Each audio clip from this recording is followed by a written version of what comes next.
Hello बच्चों, good morning. तो last time पे हम लोग फोटोसिंथेसिस के बारे में बात कर रहे थे और फोटोसिंथेसिस में आपको हम C4 साइकिल तक पढ़ा दिए थे। अब यहाँ पे हम बात करते हैं फोटो रेस्पिरेशन के बारे में। फोटो रेस्पिरेशन लास्ट टाइम पे C3 साइकिल तक हम आपको बता दिए थे, केल्विन साइकिल तक बता दिए थे। फोटो रेस्पिरेशन और C4 साइकिल हमको बताना है। तो C4 साइकिल के पहले हम फोटो रेस्पिरेशन या C2 साइकिल के बारे में बात करते हैं। फोटो रेस्पिरेशन जो होता है, फोटो रेस्पिरेशन का मतलब क्या है?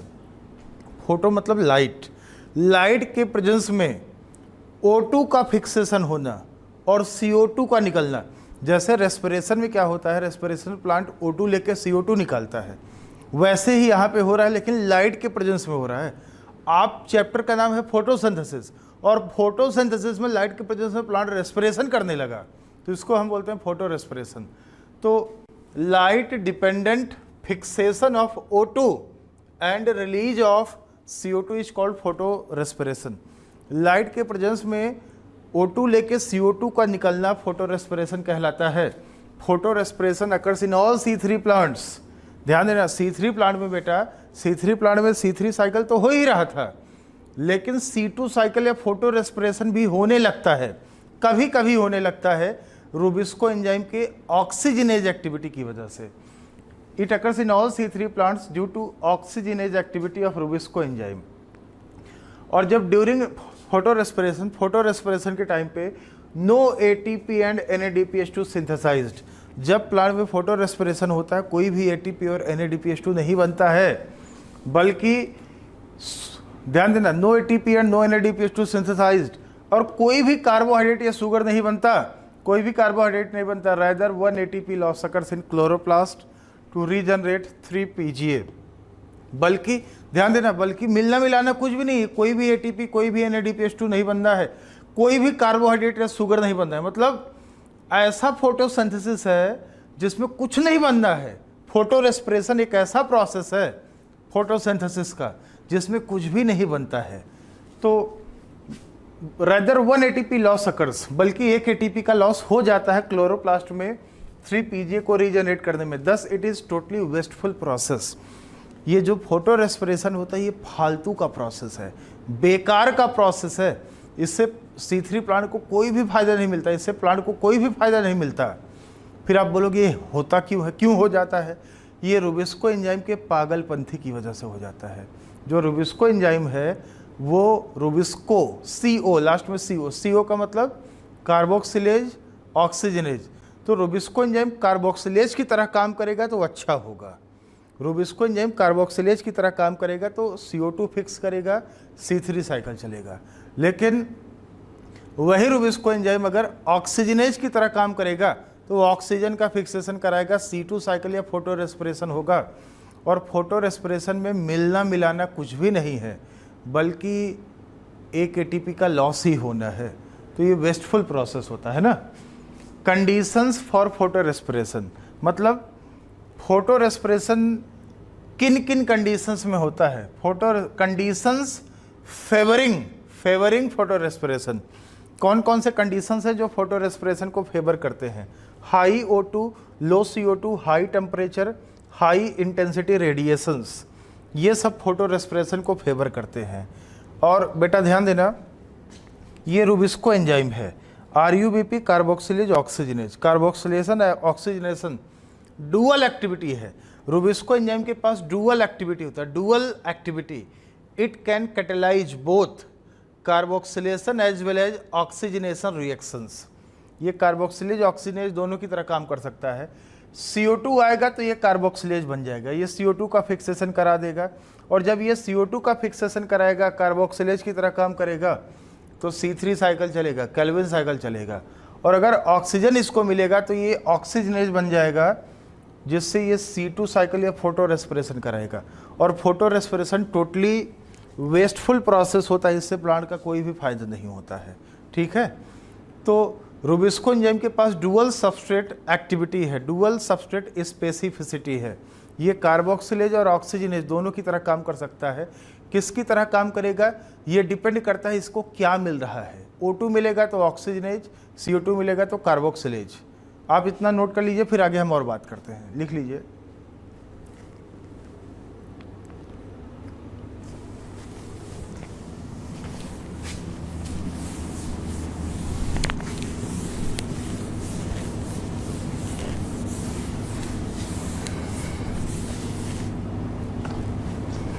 तो एक चीज़ आपको हम ये बता दें, ये जो O2 है और CO2 है, दो एक्टिव साइट तो एक ही है लेकिन सबस्ट्रेट दो हैं रूबिस्को के, O2 और CO2।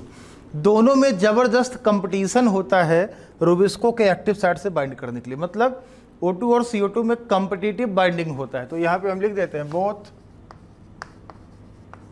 O2 and CO2 competes for binding with rubisco enzyme. Rubisco enzyme से बाइंड करने के लिए O2 और CO2 में कंपटीशन होता है। कहने का मतलब यहाँ पे जो बाइंडिंग होता है बेटा कॉम्पिटिटिव होता है। ध्यान देना, कॉम्पिटिटिव बाइंडिंग होता है। रूबिस्को कॉम्पिटिटिव, O2 और CO2 का जो बाइंडिंग होता है कॉम्पिटिटिव होता है, दोनों में कंपटीशन होता है।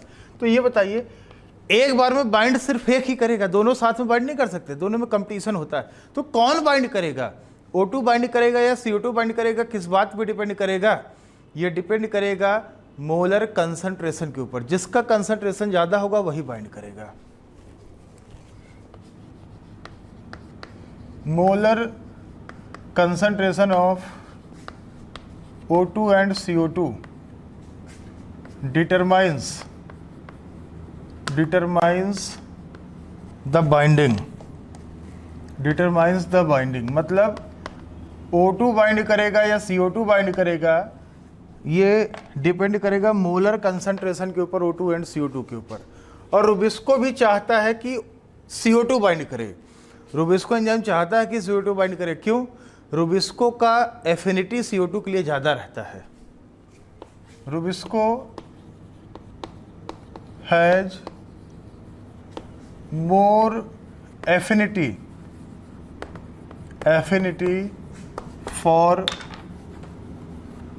CO2 than O2। रूबिस्को का जो एफिनिटी है, लगाव है CO2 के लिए ना, ज़्यादा है O2 की तुलना में। मतलब रूबिस्को का जो एफिनिटी है डिफरेंशियल है, इक्वल नहीं है दोनों के लिए। CO2 के लिए ज़्यादा है, O2 के लिए कम है। मतलब रूबिस्को भी चाहता है कि CO2 बाइंड करे ताकि कार्बोक्सिलेशन हो, C3 साइकिल चले, O2 बाइंड ना करे। क्यों? क्योंकि जब O2 बाइंड करेगा C2 साइकिल या फोटो रेस्पिरेशन चल जाएगा, और फोटो रेस्पिरेशन से प्लांट का नुकसान होना है, मिलने वाला नहीं है। तो रूबिस्को भी चाहता है, प्लांट भी चाहता है कि C2 साइकिल ना चले, फोटो रेस्पिरेशन ना हो, C3 साइकिल चले। क्योंकि फोटो रेस्पिरेशन ये बेस्टफुल प्रोसेस है, मिलना मिलाना कुछ नहीं, सिर्फ लॉस ही होना है ना। तो हमने बोला कंसंट्रेशन O2 और CO2 का डिसाइड करता है कि कौन बाइंड करेगा। अगर, ध्यान देना, अगर इफ CO2 और O2 का जो रेशियो है हाई है, रेशियो हाई होने का मतलब क्या है बेटा? CO2 ज़्यादा है, O2 कम है। अगर ऐसा है, रूबिस्को को मिल रहा है, अगर रूबिस्को को ज़्यादा CO2 मिल रहा है, O2 कम, तो क्या चल जाएगा? C3 cycle operates. ऐसे कंडीशन में C3 साइकिल चल जाएगा। और अगर इफ CO2 और O2 का रेशियो कम है, कम होने का मतलब CO2 कम, O2 ज़्यादा है। O2 ज़्यादा होगा तो क्या चल जाएगा? C2 साइकिल ऑपरेट्स, मतलब फोटो रेस्पिरेशन चल जाएगा। और अगर इफ CO2 और O2 इसका रेशियो इक्वल है, ये किसका सिंबल है? बराबर है, इक्वल रेशियो है, तो ऐसे कंडीशन में भी चलेगा C3 साइकिल। क्यों? बराबर है तब C3 काहे चल रहा है? क्योंकि रूबिस्को का एफिनिटी CO2 के लिए क्या है? ज़्यादा है। तो प्लांट भी चाहता है कि फोटो रेस्पिरेशन ना हो, C2 साइकिल ना हो, C3 साइकिल चले, क्योंकि फोटो रेस्पिरेशन से प्लांट का नुकसान हो जाता है ना। तो ये है, तो आप इसको नोट कर लीजिए।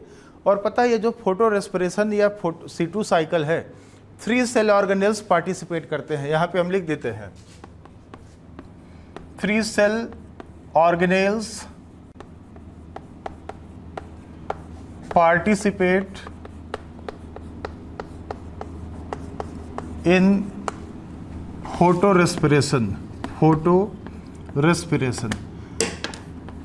जो फोटो रेस्पिरेशन वाला प्रोसेस होता है बेटा, फोटो रेस्पिरेशन प्रोसेस में 3 सेल ऑर्गेनेल पार्टिसिपेट करते हैं। इन तीनों सेल ऑर्गेनेल का हम नाम लिख के आपको दिखा देते हैं।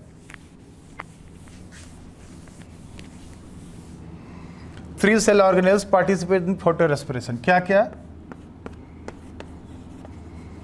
क्लोरोप्लास्ट,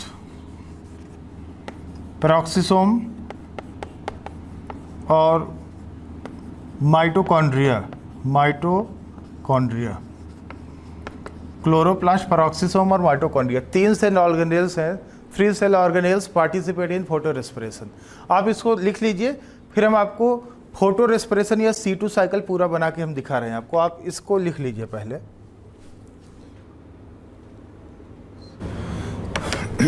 यहाँ पे बेटा हम फोटो रेस्पिरेशन दिखा रखे हैं, ठीक है।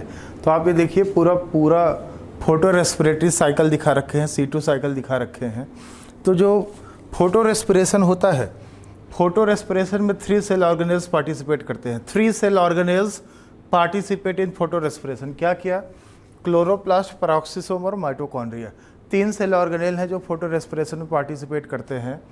और ये जो सेल ऑर्गेनेल्स हैं बेटा, ये एक दूसरे से कनेक्टेड होते हैं प्लाज्मोडेस्माटा के थ्रू। देखिए ये प्लाज्मोडेस्माटा है, ये प्लाज्मोडेस्माटा है, ये भी प्लाज्मोडेस्माटा दिख रहा है। तो ये प्लाज्मोडेस्माटा है।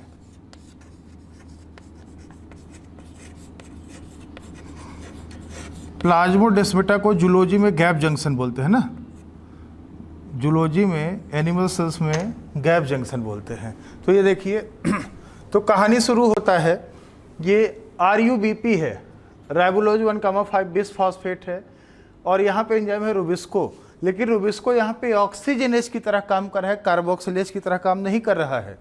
कार्बोक्सिलेज की तरह काम करता तो केल्विन साइकिल या केल्विन साइकिल चलता, C3 साइकिल चलता। तो देखिए यहाँ पे रुबिस्को ऑक्सीजनेज है, एटमॉस्फेयर से ऑक्सीजन आया, इसका मतलब रुबिस्को को CO2 से ज़्यादा ऑक्सीजन मिल गया होगा, तो ये ऑक्सीजनेज बन गया।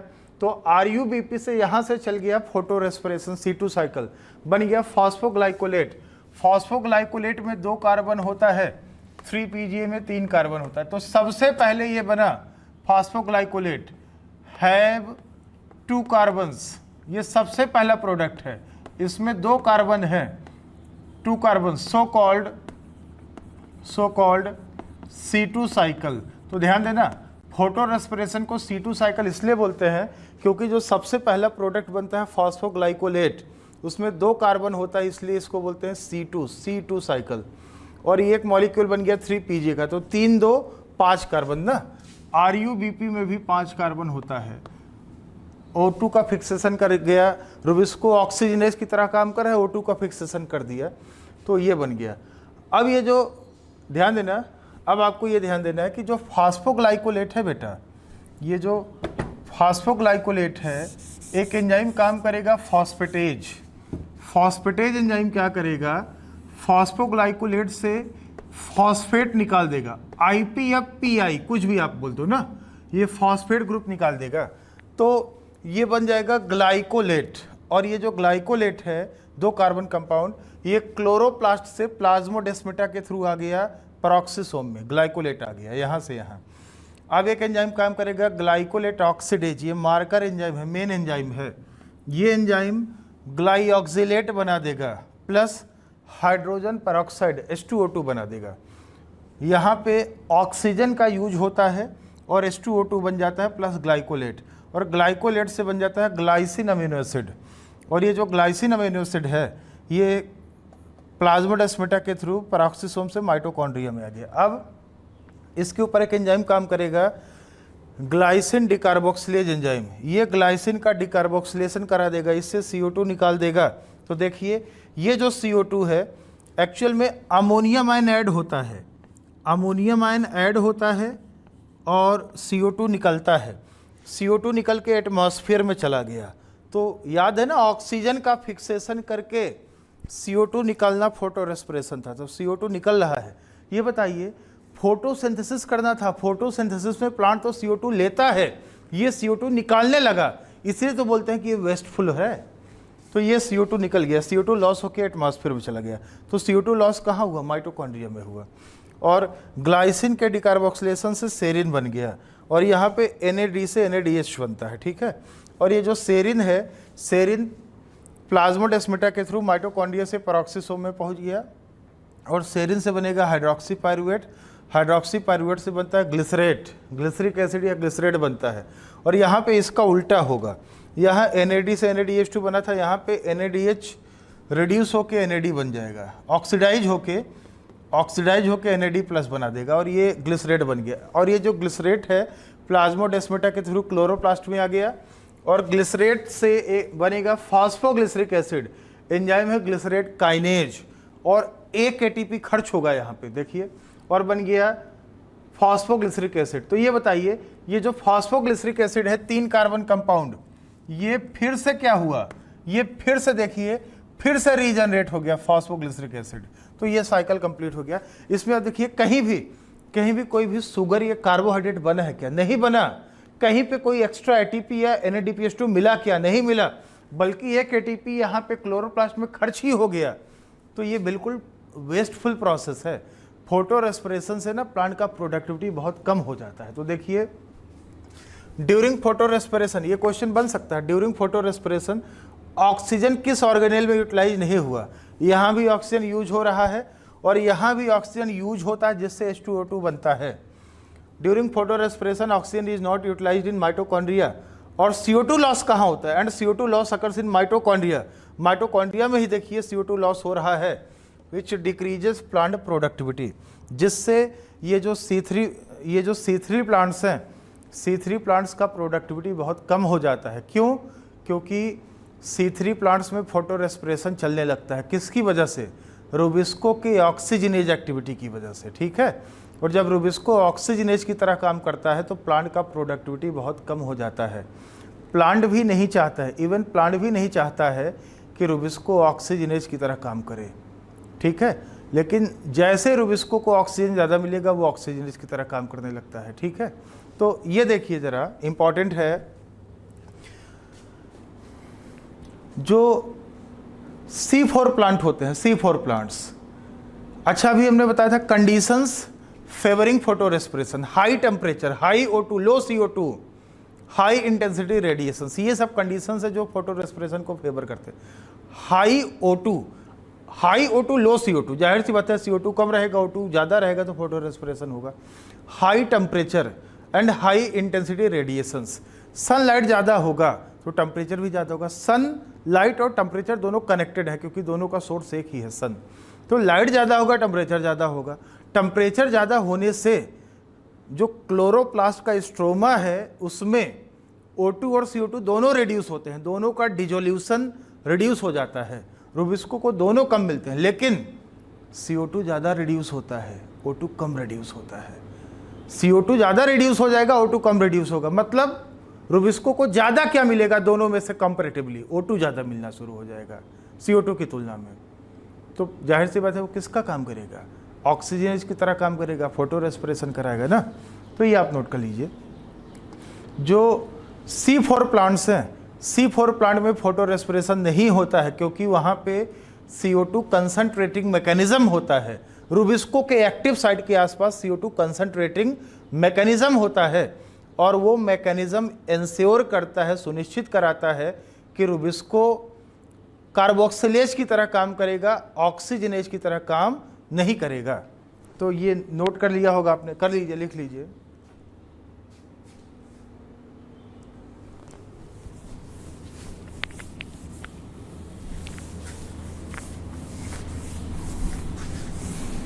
तो एक लाइन हम यहां पे लिख देते हैं, photo respiration occurs in C3 plants, not in the C4 plants, because जो C4 प्लांट्स है ना, बिकॉज C3 प्लांट में जाहिर सी बात है रूबिस्को ऑक्सीजनेज की तरह काम कर सकता है लेकिन C4 प्लांट में नहीं कर सकता। Not in the C4 plant because they मतलब C4 plants have CO2 concentration mechanism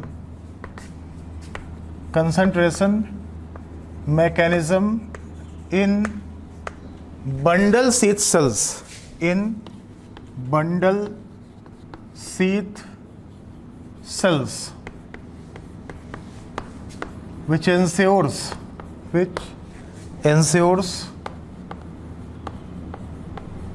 Rubisco function as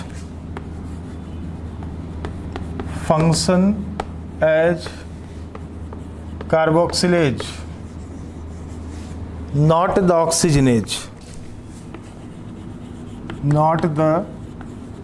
oxygenase, तो इसका क्या मतलब है सुन लो बेटा। जो फोटो रेस्पिरेशन है, फोटो रेस्पिरेशन C3 प्लांट में होता है लेकिन C4 प्लांट में नहीं होता, क्योंकि C3 प्लांट में रुबिस्को ऑक्सीजनेज की तरह काम कर सकता है जब ऑक्सीजन ज़्यादा मिलेगा, लेकिन C4 प्लांट में CO2 कंसंट्रेशन मैकेनिज्म होता है बंडल शीथ सेल में, जिसमें रुबिस्को के आसपास में सिर्फ CO2 ही होगा, O2 होगा ही नहीं, तो वो ऑक्सीजनेज की तरह नहीं काम कर पाएगा, सिर्फ कार्बोक्सिलेज की तरह काम करेगा।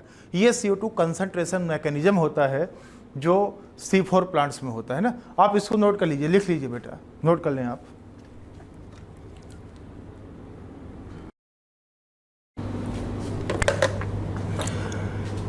तो जो C4 साइकिल होता है बेटा, C4 साइकिल को हैच एंड स्लैग पाथवे भी बोलते हैं, और ये in C4 plants rubisco function as only carboxylase not the oxygenase due to the CO2 concentration mechanism at the active site of Rubisco in bundle sheath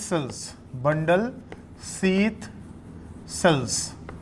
तो bundle sheath sales में बेटा आप देखोगे रुबिस्को एंजाइम होगा, लेकिन Rubisco enzyme के आसपास O2 होगा ही नहीं, सिर्फ CO2 होगा, तो वो सिर्फ कार्बोक्सिलेज की तरह काम करेगा। तो C4 प्लांट जो होते हैं ये C3 प्लांट से ही इवॉल्व हुए हैं, और इनमें रुबिस्को सिर्फ कार्बोक्सिलेज की तरह काम करता है, ऑक्सीजनेज की तरह काम नहीं करता। ये जो C4 साइकिल है इसका पूरा biochemical pathway hatch and slag, दो साइंटिस्ट थे, इन्होंने दिया था, इसलिए नाम पड़ गया हैच एंड स्लैग पाथवे। तो एक चीज़ ध्यान देना, ये जो C4 प्लांट्स हैं, C4 प्लांट्स की खासियत क्या है? The leaves of all C4 plants, जो C4 प्लांट्स होते हैं इनका जो लीफ होता है, लीफ वो C3 प्लांट के लीफ से अलग होता है, दोनों में एनाटॉमिकल डिफरेंस होता है। The leaves of C4 plants are anatomically different from the leaves of C3 plants, जो C4 प्लांट का लीफ होता है वो C3 प्लांट के लीफ से डिफरेंट होता है, दोनों में एनाटॉमिकल डिफरेंस होता है। कैसे? बिकॉज जो C4 प्लांट है, C4 के प्लांट के लीफ में दो अलग अलग सेल्स हैं, टू डिफरेंट सेल्स हैं जिसमें क्लोरोप्लास्ट होगा, जबकि इन ऑल C3 प्लांट्स क्लोरोप्लास्ट सिर्फ मेजोफिल सेल में था, जबकि C4 प्लांट में मेजोफिल सेल और बंडल शीथ सेल्स, दो अलग अलग सेल्स में आपको क्लोरोप्लास्ट मिलेगा। इन C4 plants,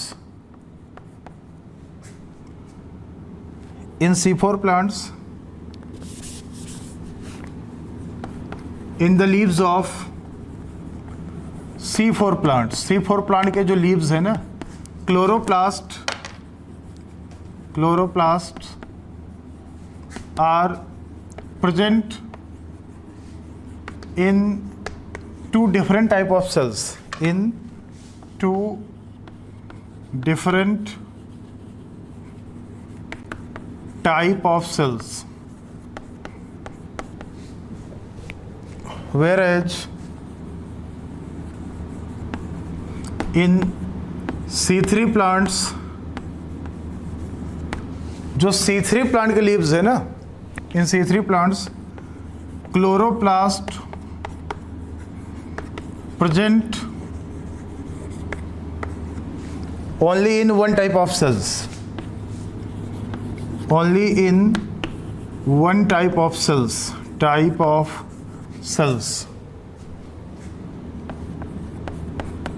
इन लीफ में केवल एक ही टाइप के सेल्स हैं जिसमें क्लोरोप्लास्ट मिलेंगे, वो है मीजोफिल सेल्स।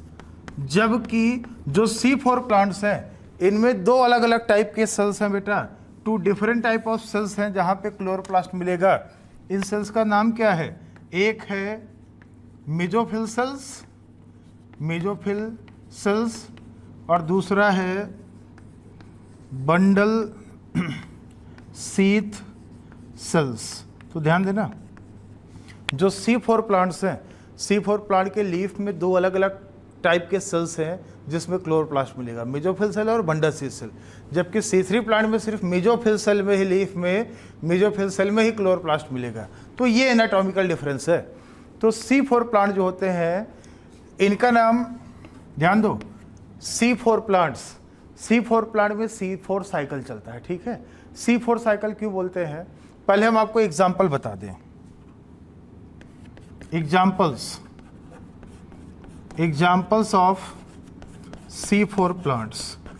C4 प्लांट्स में C4 साइकिल चलता है बेटा, ध्यान देना। जो C4 प्लांट्स हैं, C4 प्लांट में C4 साइकिल चलता है। और ये जो C4 प्लांट्स हैं इसके एग्जाम्पल्स क्या हैं? मास याद रखना, मास का मतलब मेज मक्का, एमरंथस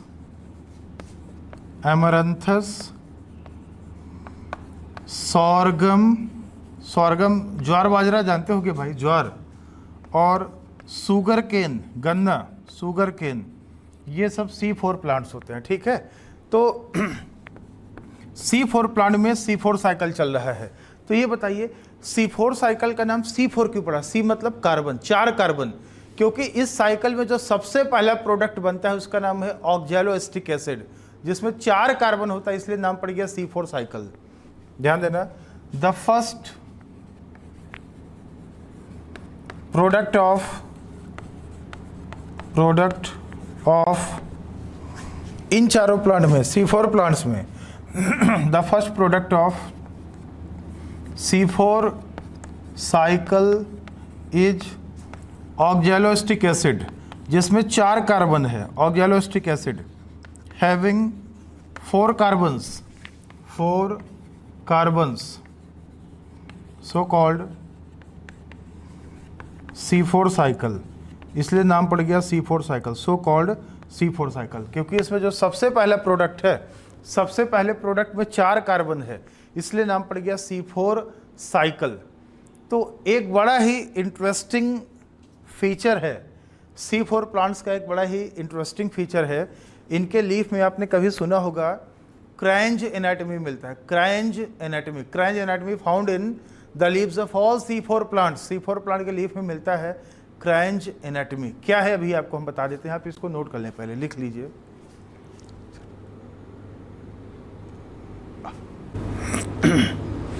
क्रांज एनाटॉमी, तो क्रांज एनाटॉमी जो होता है इसमें देखिए, Kranz anatomy found in the leaves of all C4 plants only.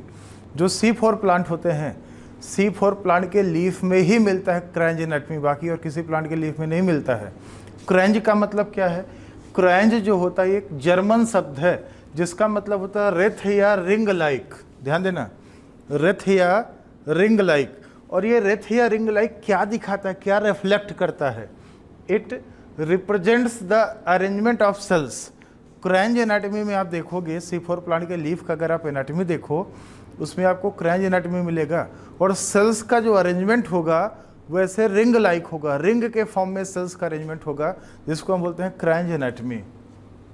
और डाइमॉर्फिक, डाई मतलब जो, मॉर्फ मतलब फॉर्म, मतलब छोटा बड़ा, dimorphic chloroplast found in the leaves of C4 plants. जो C4 प्लांट होते हैं, C4 प्लांट के लीव्स में आप देखोगे बेटा, जो C4 प्लांट्स हैं, C4 प्लांट के लीव्स में आपको डायमॉर्फिक क्लोरोप्लास्ट मिलेगा, क्लोरोप्लास्ट डायमॉर्फिज्म मिलेगा आपको इनके लीफ में। तो हमने बताया नहीं था, 2 टाइप के लीव्स हैं, 2 टाइप के लीव्स हैं जहाँ पे आपको क्लोरोप्लास्ट मिलेगा, मेजोफिल सेल और बंडल शीथ सेल। दोनों सेल्स में आपको क्लोरोप्लास्ट मिलेगा, लेकिन दोनों सेल्स में एक जैसे नहीं होंगे, छोटे बड़े क्लोरोप्लास्ट होंगे। तो देखिए ये पिंक कलर में ये वेस्कुलर बंडल है, ये अंदर जाइलम है, ये फ्लोएम है, ठीक है, ये जाइलम ये फ्लोएम। वेस्कुलर बंडल को ये जस्ट ये जो सेल्स सराउंड कर रहे हैं, इन सेल्स को हम बोलते हैं बंडल शीथ सेल। शीथ मतलब कवरिंग, बंडल शीथ सेल मतलब जो वैस्कुलर बंडल को कवर करे। और वैस्कुलर बंडल के बाहर कौन है? ये मेसोफिल सेल्स है, ठीक है। तो दो टाइप के, और इनमें ये जो डॉट डॉट बना हुआ है, डॉट डॉट, ये क्लोरोप्लास्ट है। मतलब क्लोरोप्लास्ट मेसोफिल सेल में भी है, बंडल शीथ सेल में भी है, C4 प्लांट में, जबकि C3 प्लांट में सिर्फ मेसोफिल सेल्स में ही क्लोरोप्लास्ट होता है। तो देखिए मेसोफिल सेल्स, जो मेसोफिल सेल्स और बंडल शीथ सेल्स हैं, इन दोनों सेल्स की क्या खासियत है हम आपको बता चुके हैं पहले ही, इसके पहले वाले क्लास में, कि C3 साइकिल दुनिया के हर एक प्लांट में चलता है। बेटा ध्यान देना, C3 cycle operates in all the plants of the biosphere of the world. चाहे C3 प्लांट में भी C3 साइकिल चलेगा, C4 प्लांट में भी C3 साइकिल चलेगा, कैम प्लांट में भी C3 साइकिल चलेगा। C3 साइकिल दुनिया के हर एक प्लांट में चलेगा, ध्यान देना, दुनिया के हर एक प्लांट में। C4 प्लांट में C4 साइकिल चल ही रहा है, साथ में C3 साइकिल भी चलेगा। कैम प्लांट में भी C3 और C4 साइकिल दोनों चलेगा, हम ध्यान देना। तो ये देखिए मेसोफिल सेल्स, जो मेसोफिल सेल्स है, ये जो बंडल शीथ सेल है उसके जस्ट बाहर होता है।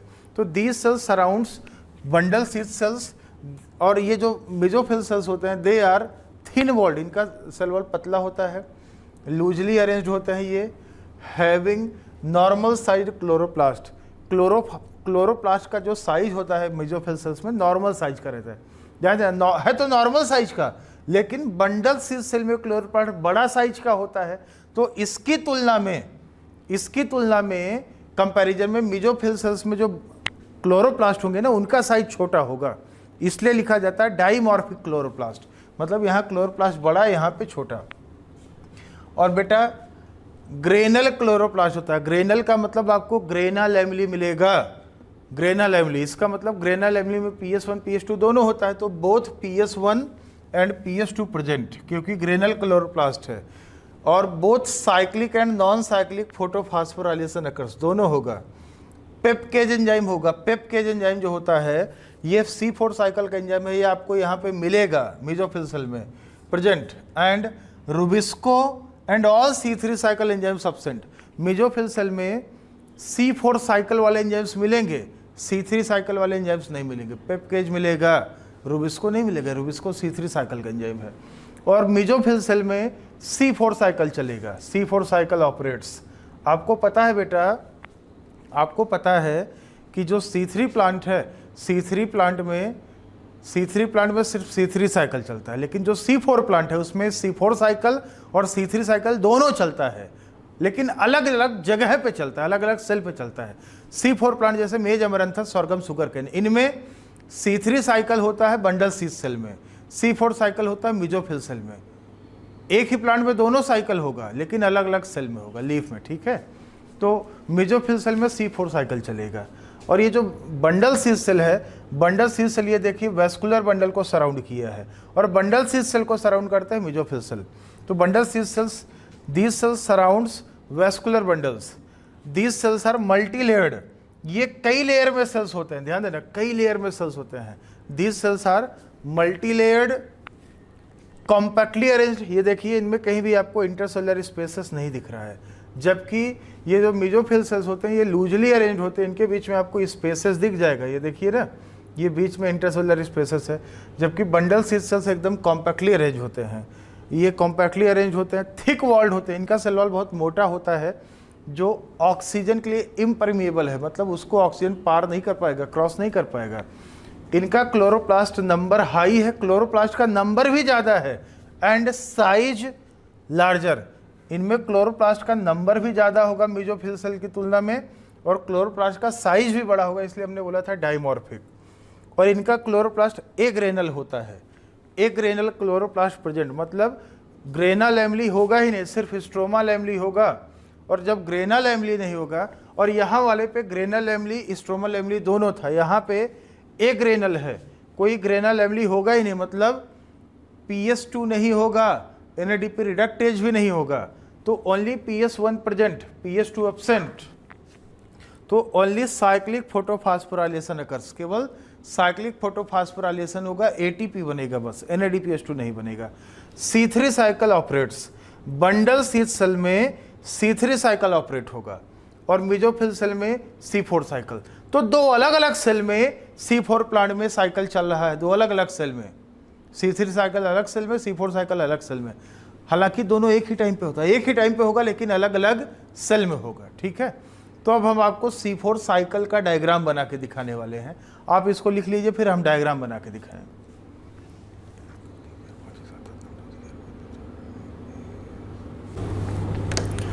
तो यहाँ पे बेटा ध्यान देना, बहुत ही इंपॉर्टेंट है ये साइकिल।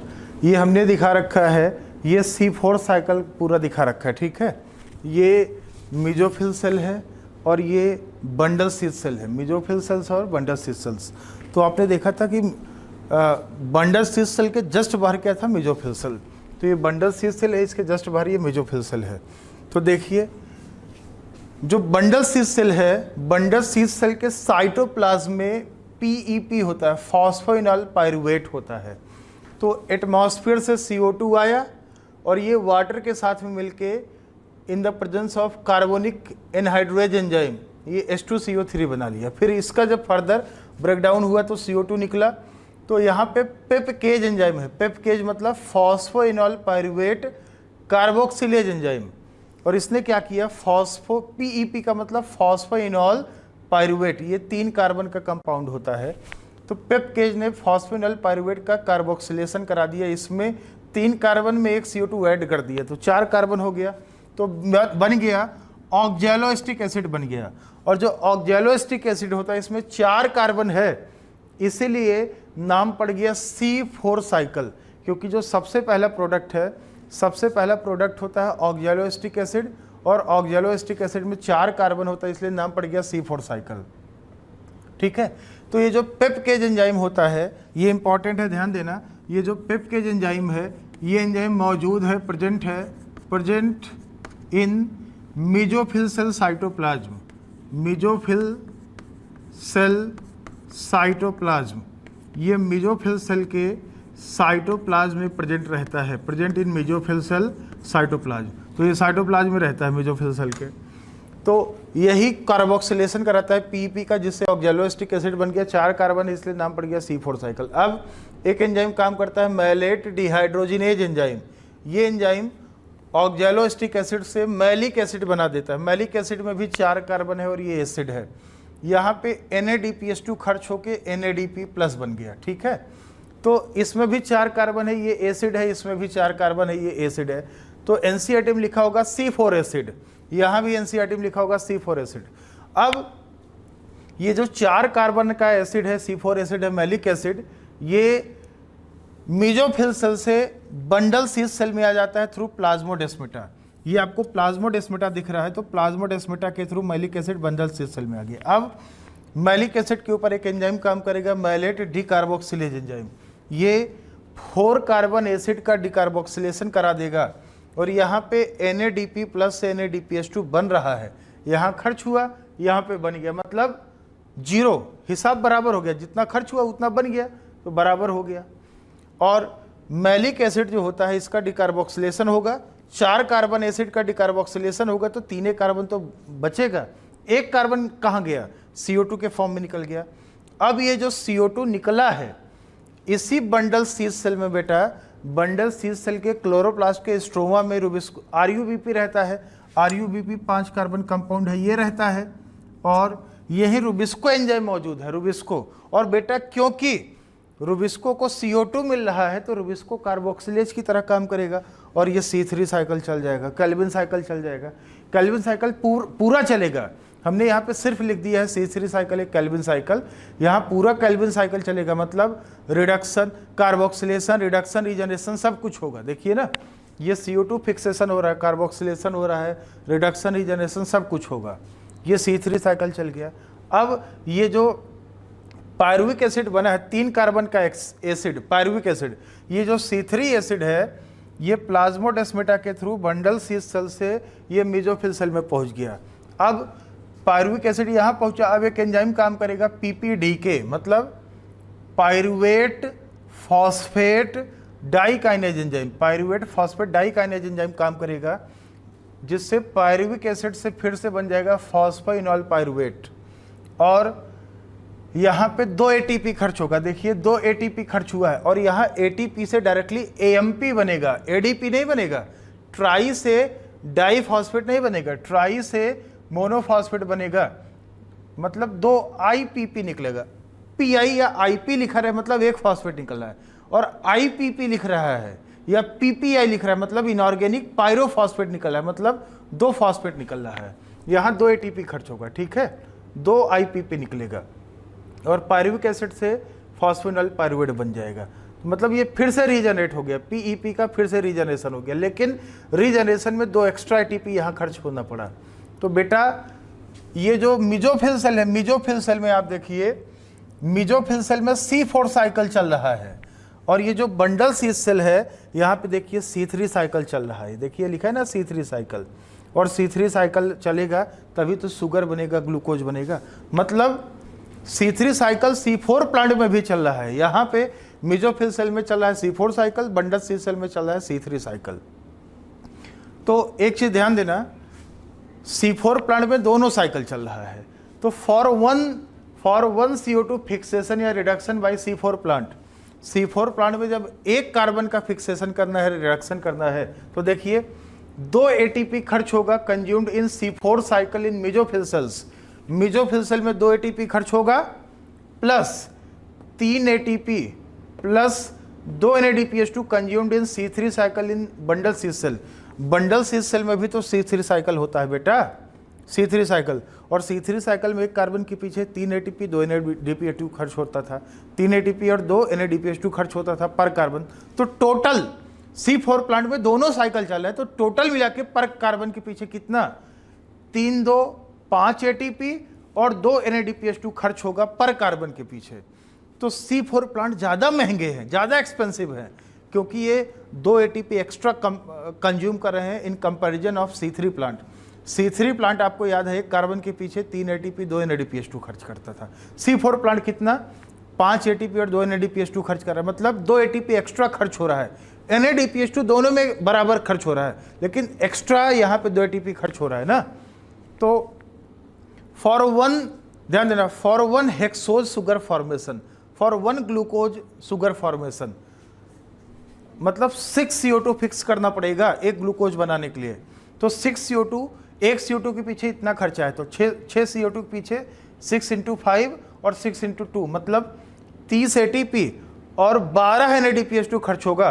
तो for synthesising 1 glucose by C4 plants 30 ATP and 12 NADPH2 consumed, जबकि C3 में कितना खर्च हुआ था, 6 × 3 6 × 2, मतलब C3 प्लांट में टोमेटो वगैरह में 18 एटीपी और 12 NADPH2 खर्च होता था एक ग्लूकोज बनाने के लिए। यहाँ पे 30 एटीपी और 12 NADPH2 खर्च हो रहा है, मतलब कितने का डिफरेंस आया, मतलब जैसे मेज का प्लांट है C4 प्लांट, उसको एक ग्लूकोज बनाना है, और टोमेटो का प्लांट C3 प्लांट है, उसको एक ग्लूकोज बनाना है, कितना खर्च आएगा।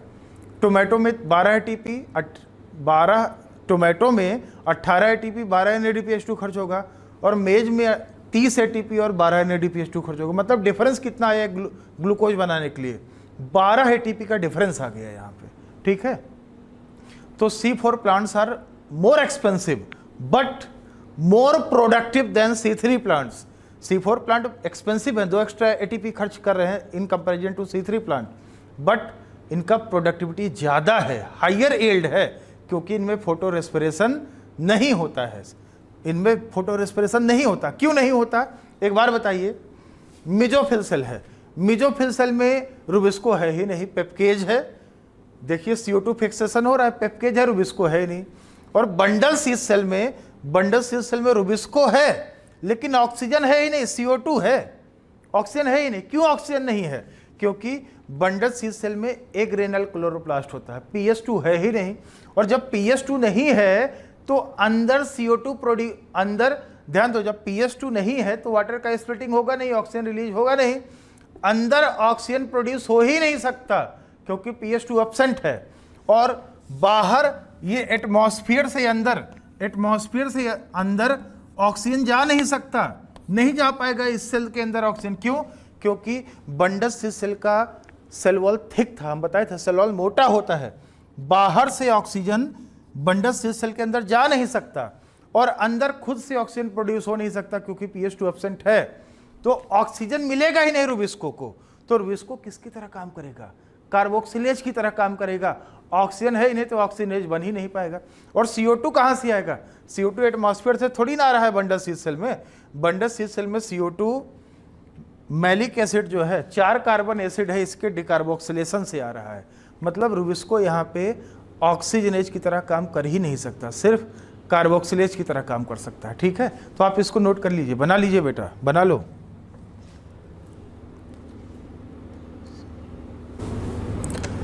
तो बेटा ध्यान देना, कुछ इंपॉर्टेंट पॉइंट्स है। C4 plants are expensive, more expensive but more productive than C3 plants.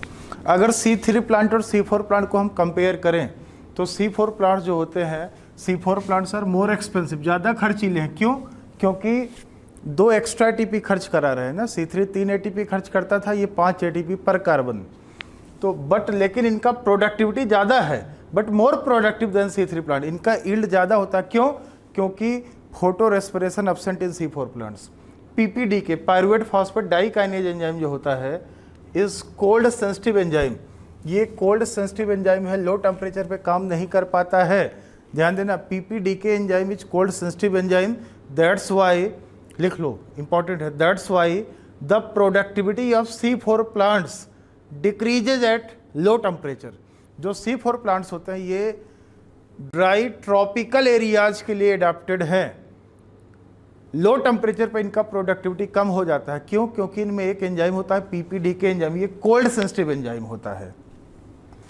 पेपकेज enzyme जो फॉस्फोइनोल पायरुवेट कार्बोक्सिलेज एंजाइम होता है, ये मेसोफिल सेल के साइटोप्लाज्म में प्रेजेंट होता है, हम पीछे लिखा चुके हैं।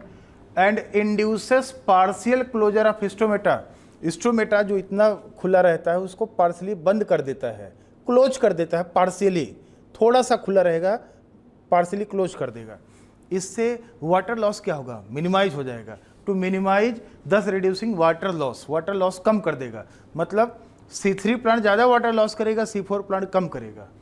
C4 plants accumulates large amount of organic acids which reduces the alkalinity of soil। जो C4 प्लांट है अपने अंदर बहुत ज़्यादा अमाउंट में ऑर्गेनिक एसिड स्टोर कर लेता है। पढ़ा तो था भी आपने, डायग्राम में देखा तो था, मैलिक एसिड, ऑक्जेलोस्टिक एसिड, ये सब ऑर्गेनिक एसिड अपने अंदर स्टोर कर लेता है। और ये एसिड सॉइल के एल्कलाइनिटी को, सैलिनिटी को रिड्यूस कर देता है। तो ये एल्कलाइन सॉइल में भी ये सर्वाइव कर सकते हैं। C4 plants are adapted to dry tropical areas. जो C4 प्लांट्स हैं ना, ये ड्राई ट्रॉपिकल एरियाज में सर्वाइव कर जाते हैं। मतलब आप देखोगे 30 से 40 डिग्री सेल्सियस पे भी ये सर्वाइव कर जाते हैं आराम से। जबकि जो C3 प्लांट्स हैं वो 20 से 25 डिग्री सेल्सियस के आसपास पे एडाप्ट रहते हैं, सर्वाइव करते हैं। अगला है कैम पाथवे। कैम का फुल फॉर्म है crassulacean acid metabolism. CAM pathway, CAM का फुल फॉर्म है अकर्स इन कैम प्लांट्स। जो कैम पाथवे है occurs in CAM plants. CAM plants होते हैं डेजर्ट प्लांट्स। ये कैम का फुल फॉर्म है क्रेसुलेशियन एसिड मेटाबॉलिज्म। ठीक है, कैम प्लांट्स के एग्जाम्पल क्या क्या है? यहाँ पे देखिए हम एग्जाम्पल लिखे हैं, examples of CAM plants. Desert plants के कैम, मतलब कैम प्लांट डेजर्ट प्लांट्स होते हैं जिनमें वाटर को बचाने के लिए एक पाथवे चलता है, मैकेनिज्म चलता है, जिसको हम बोलते हैं कैम पाथवे। एग्जाम्पल क्या है कैम प्लांट्स के? चिनोपोडियम, चिनोपोडियम बथुआ होता है, बथुआ खाया होगा। चिनोपोडियम क्रेसुला, क्रेसुला प्लांट है। एक्चुअल में जो कैम पाथवे है, कैम का पूरा नाम है crassulacean acid metabolism. CAM pathway सबसे पहले प्लांट की एक फैमिली है क्रेसुलेसी फैमिली। क्रेसुलेसी फैमिली में रिपोर्ट हुआ था, इसलिए नाम पड़ गया क्रेसुलेशियन एसिड मेटाबॉलिज्म। तो उसी फैमिली का एक प्लांट है क्रेसुला। तो chenopodium, crassula, pineapple, bryophyllum, cactus, kalanchoe, euphorbia, agave, pineapple. Pineapple तो 2 बार लिख दिया हमने। ये सब जो होता है बेटा, ये सब कैम प्लांट्स हैं जिसमें ये पाथवे चलेगा। और ये जो कैम प्लांट्स होते हैं बेटा, इनमें वाटर को बचाने का तरीका है। डेजर्ट में वैसे भी पानी कम है तो पानी को इनको बचाना होता है। तो इनमें स्कोटो एक्टिव स्टोमेटा, स्कोटो मतलब रात में, डार्क में, तो scoto active stomata found in these plants, मतलब स्टोमेटा दिन में बंद रहेगा, रात में खुलेगा, day time closed, night time opening, ठीक है। इनका स्टोमेटा दिन में बंद रहेगा, रात में खुलेगा, पानी को बचाने के लिए होता है। एक्चुअल में है क्या ना, हम लोगों में परस्पायरेशन होना, पसीना निकलना, और प्लांट में ट्रांसपिरेशन होना, दोनों बात सेम है। प्लांट को बहुत ज़्यादा गर्मी लगता है तो ट्रांसपिरेशन करके वो हीट लॉस कर देता है। हम लोगों को बहुत ज़्यादा गर्मी लगता है तो पसीना निकलता है, पसीना से हीट लॉस हो जाता है। हालांकि पसीने से पानी भी निकलता है, ट्रांसपिरेशन में भी पानी निकलता है। तो बेटा है क्या, अब इनको पानी बचाना भी है। कैम प्लांट डेजर्ट प्लांट है, डेजर्ट में पानी तो बहुत कम है, इनको पानी बचाना भी है, हीट लॉस भी करना है। तो ये करते क्या है, दिन में स्टोमेटा बंद रखेंगे, और दिन में बहुत ज़्यादा गर्मी है तो तपती गर्मी को झेल लेंगे। लेकिन ये करते क्या है, रात में स्टोमेटा खोलते हैं, और जब ये रात में स्टोमेटा खोलेंगे, रात में तो मौसम वैसे भी ठंडा रहेगा, तो रात में तो गर्मी कम लगेगा। जैसे रात में लाइट नहीं रहता, सन नहीं रहता है, तो गर्मी कम लगता है, रात में पसीना भी कम निकलता है, दिन में ज़्यादा पसीना निकलता है, गर्मी ज़्यादा रहता है क्योंकि सनलाइट रहता है। तो ये स्टोमेटा रात में खोलेंगे, रात में तो मौसम वैसे भी थोड़ा ठंडा रहता है, सही रहता है, तो रात में स्टोमेटा खोलेंगे, वाटर लॉस करेंगे, और क्योंकि मौसम ठंडा है तो वाटर लॉस बहुत कम होगा। लेकिन बाहर से CO2 ले लेते हैं फिक्सेशन करने के लिए, बिना CO2 प्लांट कैसे फोटोसिंथेसिस कर पाएगा। तो रात में CO2 ये लेता है, दिन में स्टोमेटा बंद रहता है, दिन में CO2 नहीं लेता, रात में CO2 लेगा और रात में ही वाटर लॉस होगा, और क्योंकि मौसम ठंडा है तो रात में कम वाटर लॉस होगा। और ये जो C4 प्लांट्स, सॉरी ये जो कैम प्लांट्स हैं, कैम प्लांट्स में बिल्कुल C4 प्लांट की तरह, C4 प्लांट की तरह कैम प्लांट्स में भी दोनों साइकिल चलता है, C3 साइकिल और C4 साइकिल, दोनों साइकिल चलता है। Like C4 plants, in CAM plants also both C3 and C4 cycle operates. मतलब जैसे यहाँ पे आप देखिए लिखे थे, in C4 plants characterized by carboxylation reaction twice. C4 plant में 2 बार कार्बोक्सिलेशन होता था, 2 बार CO2 फिक्स होता था, एक C4 साइकिल में, एक C3 साइकिल में। बिल्कुल ऐसे ही वही दोनों साइकिल यहाँ भी चल रहा है, तो यहाँ भी कार्बोक्सिलेशन रिएक्शन अकर्स ट्वाइस। तो अंतर क्या है C4 प्लांट और कैम प्लांट्स में, आप इतना इसको पहले लिखिए फिर हम बता रहे हैं। ये अंतिम पॉइंट बहुत इंपॉर्टेंट है बेटा, बहुत इंपॉर्टेंट है, ध्यान देना। आप इसको लिख लीजिए, पहले नोट कर लीजिए।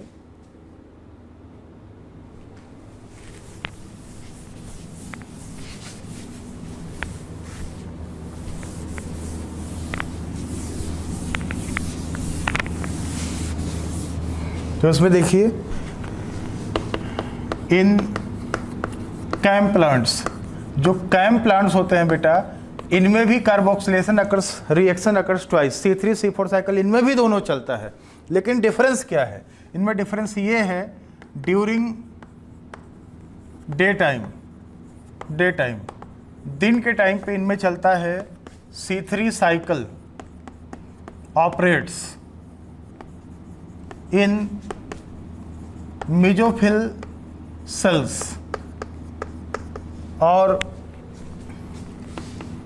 ड्यूरिंग नाइट टाइम, रात जब रहेगा, नाइट टाइम में बेटा रात में C4 साइकिल चलेगा, C4 cycle operates in mesophyll cell. Mesophyll cell में ही दोनों प्रोसेस होगा, ध्यान देना, दोनों प्रोसेस एक ही सेल में हो रहा है, एक ही जगह हो रहा है, मेसोफिल सेल्स में ही, लेकिन अलग अलग टाइम पे हो रहा है, एक दिन में हो रहा है, एक रात में हो रहा है। जबकि आप देखिए जो C4 प्लांट है, C4 प्लांट, इन C4 प्लांट्स, जो C4 प्लांट्स है, C4 प्लांट्स में आप देखोगे,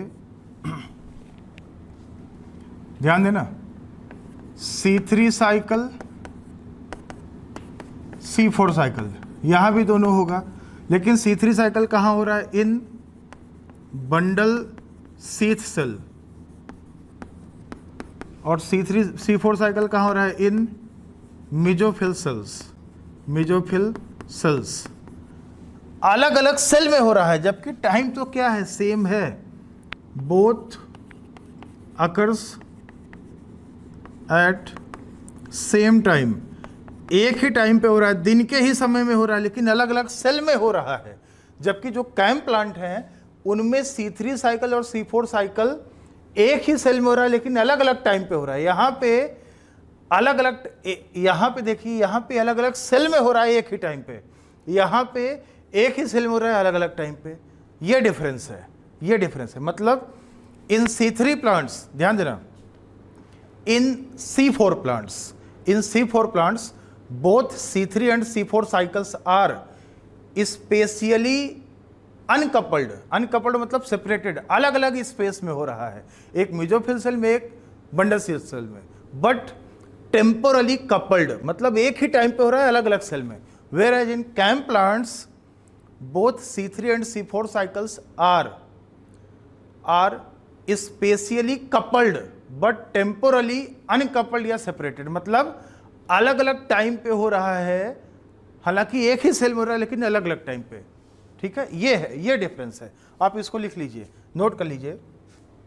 और ये भी बता दें, हालांकि क्योंकि कैम प्लांट में C3 साइकिल और C4 साइकिल दोनों हो रहा है लाइक C4 प्लांट्स, तो फॉर 1 CO2 फिक्सेशन, एक CO2 फिक्सेशन होना है बाय कैम प्लांट्स, तो खर्चा उतना ही आएगा जितना C4 प्लांट में आता है। 5 ATP plus 2 NADPH2 consumed 5 ATP और 2 NADPH2 खर्च होगा। इतना ही खर्चा C4 प्लांट में भी आता था। साइकिल तो वही दोनों, यही दोनों साइकिल यहाँ भी तो चल रहा है, तो खर्चा दोनों में क्या होगा, C4 और कैम में दोनों खर्चा क्या आएगा, सेम आएगा। अच्छा, एक अलग बात बता दें आपको, अलग सा है, जो रूबिस्को एंजाइम होता है, मोस्ट अबंडेंट एंजाइम है बायोस्फीयर का, ये एंजाइम इनएक्टिव रहता है, लाइट के प्रेजेंस में, in the presence of sunlight ये एंजाइम एक्टिवेट हो जाता है। अब हम 2-4 मिनट में आपको हम बता देते हैं फैक्टर्स अफेक्टिंग फोटोसिंथेसिस, ये बता देते हैं, ये चैप्टर खत्म हो जाएगा। आप ये नोट कर लीजिए, लिख लीजिए।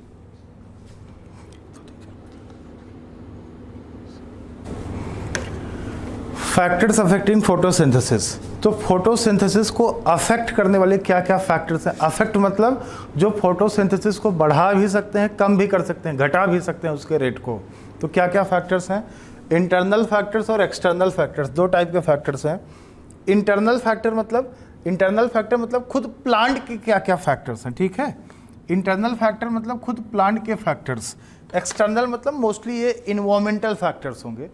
तो इंटरनल फैक्टर्स में देखिए, जैसे number of leaves, age of leaves, size of leaves, orientation of leaves, amount of chlorophyll and internal CO2 concentration, number of chloroplast, ये सब अफेक्ट करता है फोटोसिंथेसिस को, रेट को, फोटोसिंथेसिस के रेट को। एक बार बताइए, अगर लीफ का नंबर ज़्यादा होगा तो फोटोसिंथेसिस ज़्यादा होगा, लीफ का एज अगर ज़्यादा होगा तो फोटोसिंथेसिस कम होगा, क्योंकि एज ज़्यादा होगा, एजिंग होगा, सेनेसेंस होगा, तो फोटोसिंथेसिस तो कम हो जाएगा ना। साइज लीफ का बड़ा रहेगा, फोटोसिंथेसिस ज़्यादा होगा। लीफ का ओरिएंटेशन कैसा है, सनलाइट की तरफ ओरिएंटेड होगा तो ज़्यादा लाइट कैप्चर करेगा। नंबर ऑफ क्लोरोप्लास्ट का नंबर कितना है, क्लोरोफिल का अमाउंट उसमें कितना है, अंदर CO2 का कंसंट्रेशन कितना है, ये सब डिसाइड करेगा कितना फोटोसिंथेसिस होगा ना। जितना CO2 होगा उतना ही फोटोसिंथेसिस होगा। ये सब इंटरनल फैक्टर्स है। एक्सटर्नल फैक्टर में देखिए, एक्सटर्नल फैक्टर के रेस्पेक्ट में एक आया था law of limiting factor, proposed by Blackman in 1905। 1905 में 1905 में ब्लैकमैन साहब ने दिया था law of limiting factor. Blackman गांव में अगर होता तो बोलते, हिंदी में क्या बोलते, कल्लू या कालिया, ब्लैकमैन। तो ब्लैकमैन ने 1905 में लॉ ऑफ लिमिटिंग फैक्टर दिया था with respect to external factors. तो लॉ ऑफ लिमिटिंग फैक्टर क्या है, लॉ ऑफ लिमिटिंग फैक्टर ये बोलता है कि जब कोई केमिकल प्रोसेस या रिएक्शन एक से अधिक फैक्टर्स के थ्रू कंट्रोल्ड होता है, या जब किसी केमिकल प्रोसेस में कई सारे फैक्टर इन्वॉल्व रहते हैं रेगुलेट करने के लिए, तो उसमें रेट ऑफ रिएक्शन या प्रोसेस उस फैक्टर के ऊपर डिपेंड करता है जिसका कंसंट्रेशन सबसे कम है, सबसे मिनिमम है, क्योंकि यही फैक्टर होता है लिमिटिंग फैक्टर। अगर इसी फैक्टर का कंसंट्रेशन हम बढ़ा दें तो रेट ऑफ रिएक्शन भी बढ़ जाएगा, वही फैक्टर लिमिटिंग होता है, ध्यान देना। और एक बार में सिर्फ एक ही फैक्टर लिमिटिंग हो सकता है। When a chemical process is affected या controlled by more than one factors, then the rate of reaction या process depends upon the factor which present near to its minimal value, जिसका concentration सबसे कम है, minimum है, वही limiting factor है। Because this is the factor if its concentration changed या increased then the rate of reaction is also changed accordingly. इसी के अकॉर्डिंग रेट ऑफ रिएक्शन भी चेंज हो जाएगा। कंसंट्रेशन बढ़ा दोगे तो रेट ऑफ रिएक्शन बढ़ जाएगा। यही फैक्टर लिमिटिंग होता है, और एक बार में सिर्फ एक ही फैक्टर लिमिटिंग होता है, ध्यान देना। Only one factor is limiting at a time. एक बार में बेटा सिर्फ एक ही फैक्टर होता है जो लिमिटिंग होता है, एक बार में सिर्फ एक ही फैक्टर होता है जो लिमिटिंग होता है। तो ये जो एक्सटर्नल फैक्टर्स है, एक्सटर्नल फैक्टर्स में क्या क्या पढ़ना है पता है? एक्सटर्नल फैक्टर्स में जैसे हो गया, देखिए एक्सटर्नल फैक्टर में हम क्या क्या बताने वाले हैं। लाइट है, CO2 है, टेम्परेचर है और वाटर। लाइट, CO2, टेम्परेचर और वाटर, ये हम सब, ये चारों एक्सटर्नल फैक्टर में आएगा, ये बताने वाले हैं। आप इसको पहले नोट कर लीजिए, लिख लीजिए। तो यहाँ पे बेटा ध्यान देना, हम एक्सटर्नल फैक्टर्स के बारे में बात कर रहे हैं। लाइट, CO2, टेम्परेचर और वाटर, 4 फैक्टर है। आप यहाँ पे अच्छे से समझ लो, सुन लो, सुनना ज़्यादा इंपॉर्टेंट है, फिर NCERT अच्छे से पढ़ना, सब समझ में आ जाएगा आपको। देखिए light, plants gate saturated at about 10% of full sunlight. मतलब सन से जितना भी लाइट आ रहा है, अगर मान लो कड़ी धूप है, फुल सनलाइट है, तो फुल सनलाइट में 10% से भी कम अगर लाइट मिल जाता है, लेस देन 10% फुल सनलाइट में प्लांट एकदम सैचुरेट हो जाता है। मतलब लाइट का डिमांड प्लांट को लाइट का डिमांड बहुत ज़्यादा नहीं है फॉर फोटोसिंथेसिस, लेस देन 10% पे ही वो सैचुरेट हो जाता है।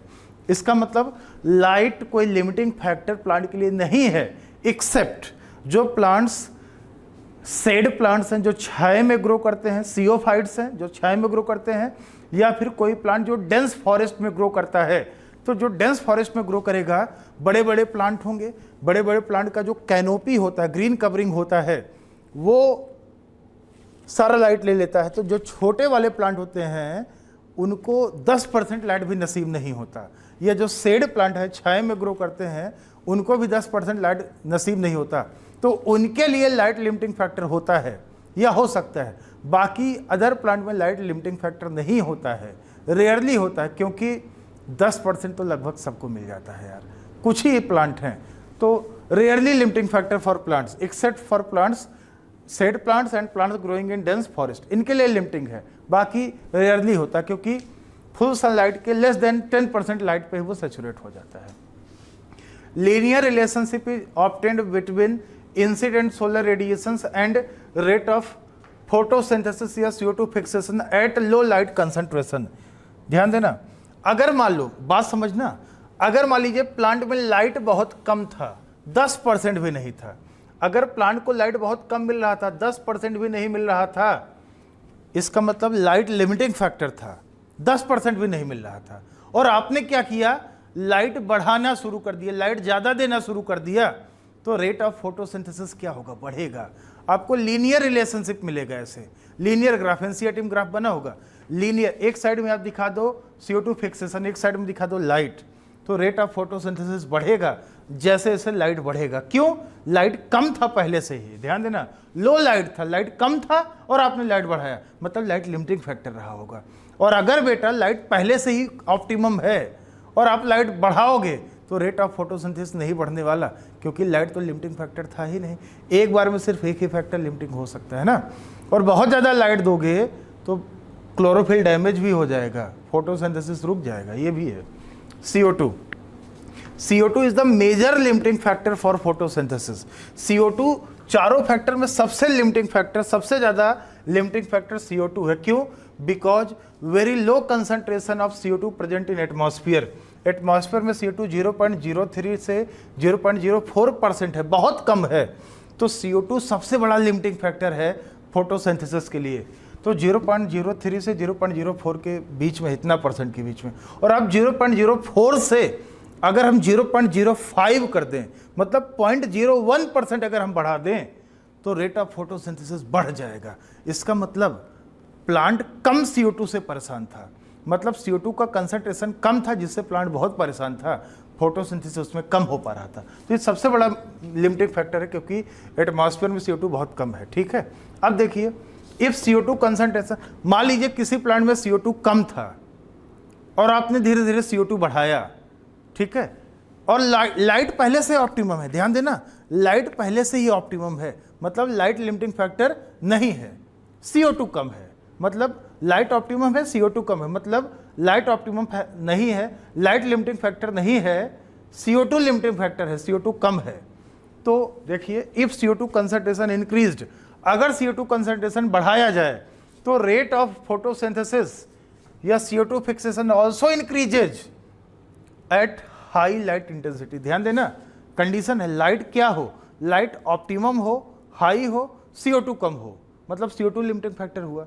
तो CO2 बढ़ाओगे तो रेट ऑफ फोटोसिंथेसिस भी बढ़ेगा, चाहे वो C3 प्लांट हो या C4 प्लांट हो, दोनों में बढ़ेगा, दोनों रेस्पॉन्ड करेंगे टू इंक्रीज CO2 कंसंट्रेशन। लेकिन अगर मान लो हम C3 और C4 प्लांट दोनों प्लांट को ऐसे एरिया में रख दे जहां पे लाइट पहले से कम है, लाइट कम है, और आप CO2 बढ़ाओगे तो कोई भी रेस्पॉन्ड नहीं करेगा, किसी भी प्लांट में फोटोसिंथेसिस नहीं बढ़ेगा। क्यों, एक बार बताओ, लाइट पहले से कम है और आप CO2 बढ़ा रहे हो, मतलब पहले से ही लाइट लिमिटिंग फैक्टर है, और एक बार में सिर्फ एक ही फैक्टर तो लिमिटिंग होता है।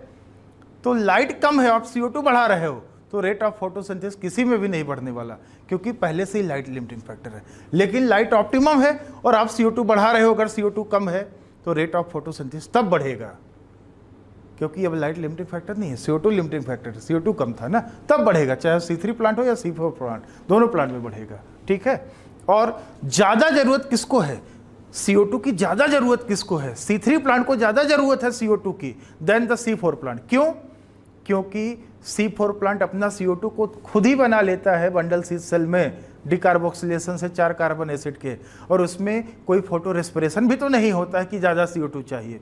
C3 प्लांट में प्रॉब्लम क्या है, अगर C3 प्लांट को कम CO2 मिलेगा तो रुबिस को ऑक्सीजनेज बन जाएगा, फोटो रेस्पिरेशन चल जाएगा, तो उसका बैंड बच जाएगा, वेस्टफुल हो जाएगा सारा प्रोसेस। तो ज़्यादा CO2 की ज़रूरत C3 प्लांट को है देन द C4 प्लांट्स। ठीक है, तो देखिए in C3 plants CO2 is more limiting than the C4 plants. C4 plants get CO2 saturated at 360 microlitre per litre CO2 concentration, मतलब 360 ppm पार्ट्स पर मिलियन या microlitre per litre CO2 concentration पे ही ये saturated हो जाएंगे, मतलब अब जरूरत नहीं है, 360 से ज़्यादा हमको नहीं चाहिए।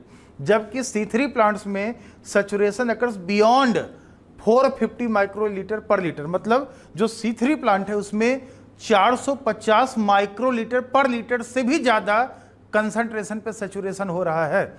मतलब ज़्यादा भुक्खड़ कौन है, ज़्यादा ज़रूरत किसको है, ज़्यादा ज़रूरत C3 प्लांट्स को है। तो एक बार बताइए, जो ग्रीन हाउस होता है, ग्रीन हाउस में CO2 ऑप्टिमम होता है, खूब ज़्यादा होता है, तो हम C3 प्लांट को रख दें ग्रीन हाउस में और C4 प्लांट को रख दें, ज़्यादा प्रोडक्टिविटी किसका होगा, ज़्यादा फायदा किसका होगा, ज़्यादा प्रोडक्टिविटी किसका हो जाएगा, C3 प्लांट्स का, क्योंकि C3 प्लांट में CO2 मोर लिमिटिंग है, उनको ज़्यादा ज़रूरत है CO2 का। तो जैसे टोमेटो है, बेल पेपर है, अगर आप इसको ग्रीन हाउस में ग्रो करा दो जहाँ पे CO2 ज़्यादा है तो इनका प्रोडक्टिविटी बहुत ज़्यादा बढ़ जाता है, जाहिर सी बात है CO2 ऑप्टिमम मिल जाएगा इनको। तीसरा है टेम्परेचर जो होता है, डार्क रिएक्शन में एंजाइम इन्वॉल्व होता है, dark reaction is enzyme controlled process, thus more sensitive to the temperature than the light reaction. Dark reaction में एंजाइम होता है, रुबिस्को, पेप्केज, ये सब है, और एंजाइम क्या है, प्रोटीन है, और बहुत ज़्यादा हाई टेम्परेचर पे प्रोटीन डिनेचर हो जाता है। यही वजह है dark reaction is more temperature sensitive then the light reaction. हालांकि लाइट रिएक्शन भी सेंसिटिव है टेम्परेचर के लिए, लेकिन डार्क रिएक्शन ज़्यादा सेंसिटिव होता है। Optimum temperature range for C3 plants कितना है, 20 से 25 degree Celsius. C3 plant low temperature पर रहना पसंद करते हैं, जबकि जो C4 प्लांट हैं, C4 प्लांट 30 से 40 या 30 से 45 भी लिखा हो सकता है, 30 से 40 डिग्री सेल्सियस पे इनका ऑप्टिमम रेंज होता है। नेक्स्ट है, लास्ट है वाटर। वाटर जो होता है बेटा, less than 1% water required for photosynthesis, less than 1% water used in photosynthesis.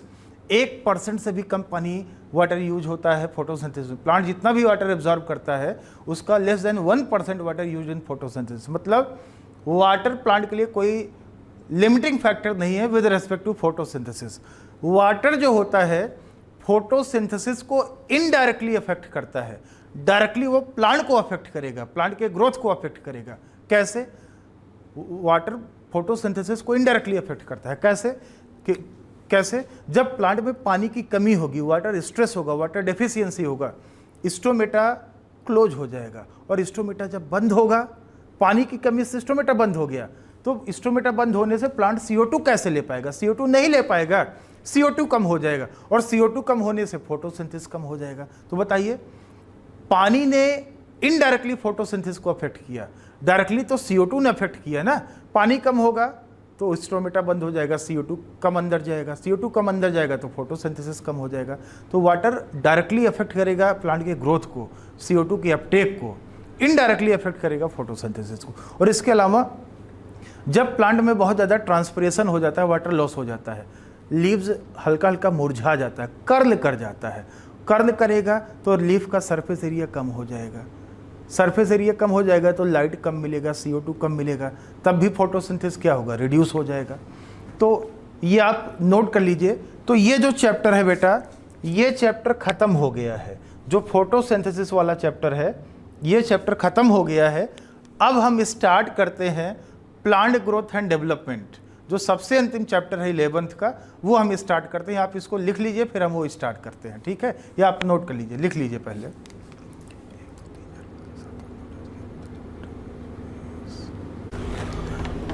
तो यहाँ पे नया चैप्टर स्टार्ट करते हैं बेटा। नए चैप्टर के नाम है, 11th का अंतिम चैप्टर है ये। चैप्टर का नाम है प्लांट ग्रोथ एंड डेवलपमेंट।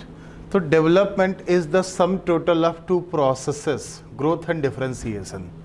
तो डेवलपमेंट जो होता है बेटा, it is the sum total of two processes, growth and differentiation. दोनों को मिला के हम बोलते हैं डेवलपमेंट। डेवलपमेंट में ग्रोथ और डिफरेंशिएशन दोनों होता है, ठीक है? तो प्लांट ग्रोथ एंड डेवलपमेंट, हम सबसे पहले ग्रोथ वाले कंसेप्ट के बारे में बात करेंगे, ठीक है? ग्रोथ के बाद फिर हम डेवलपमेंट के बारे में बात करेंगे। तो डेवलपमेंट में दो चीज़ आएगा, ग्रोथ एंड डिफरेंशिएशन। तो पहले हम बताएंगे आपको ग्रोथ क्या होता है, डिफरेंशिएशन, डी-डिफरेंशिएशन, रीडिफरेंशिएशन आप ये पहले ही पढ़ चुके हो एनाटॉमी वाले चैप्टर में। तो ग्रोथ क्या है? Growth is the irreversible, growth is the irreversible permanent increase in the size, number, mass, surface area, volume, length, etc. of a plant organ or its part or the cell itself, ठीक है?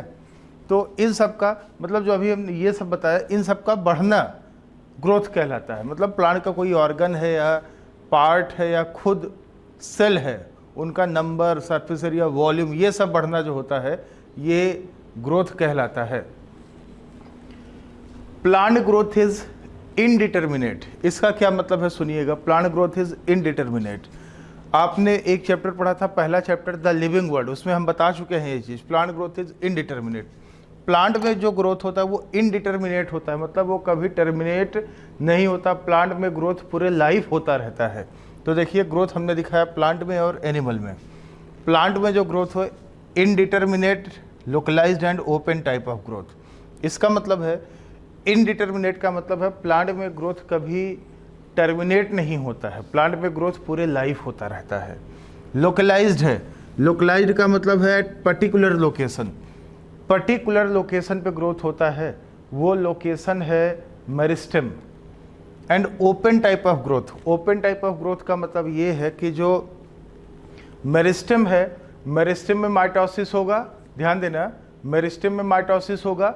Mitosis से दो cell बनेंगे, एक cell meristematic रहेगा, दूसरा permanent हो जाएगा। तो जो परमानेंट वाला है वो डिवाइड नहीं होगा, मेरिस्टेमेटिक डिवाइड होगा। परमानेंट वाला प्लांट के बॉडी में ऐड हो जाएगा, मेरिस्टेमेटिक वाला डिवाइड करेगा, फिर से दो बनेगा। और जो फिर से 2 बनाएगा, एक मेरिस्टेमेटिक रहेगा, दूसरा परमानेंट वाला फिर से प्लांट के बॉडी में ऐड हो जाएगा। मतलब एक एक करके ना सेल्स क्या होते रहेंगे, धीरे धीरे प्लांट के बॉडी में ऐड होते रहेंगे। इसको बोलते हैं ओपन टाइप ऑफ ग्रोथ या ओपन एंडेड ग्रोथ। तो प्लांट में ग्रोथ इनडिटर्मिनेट होता है, लोकलाइज्ड होता है और ओपन टाइप होता है। और एनिमल्स में जो ग्रोथ होता है वो डिटर्मिनेट है। ध्यान देना, एनिमल्स में जो ग्रोथ होता है वो डिटर्मिन्ड या डिटर्मिनेट ग्रोथ होता है। डिटर्मिनेट ग्रोथ का मतलब जो टर्मिनेट हो जाए, पर्टिकुलर स्टेज तक ही हो। एंड अनलोकलाइज्ड, अनलोकलाइज्ड का मतलब क्या है, डिफ्यूज।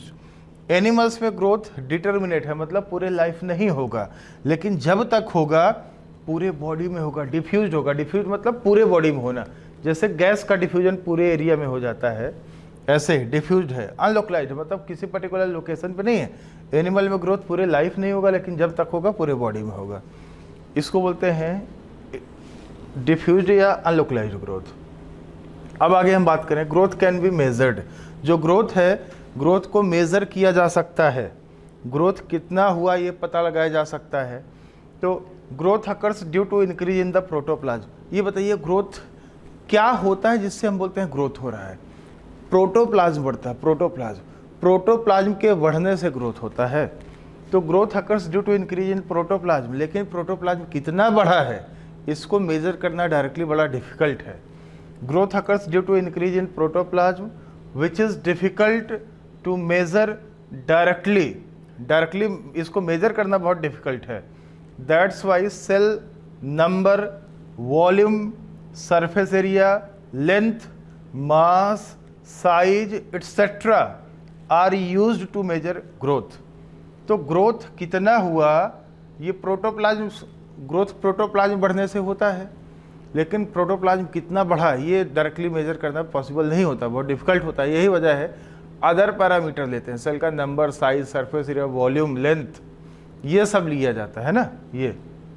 अब जैसे पॉलन ट्यूब है, pollen tube increase in length, तो पॉलन ट्यूब का ग्रोथ कैसे होगा, लंबाई में होगा, लेंथ में होगा। लीव्स का ग्रोथ होगा सरफेस एरिया बढ़ने से।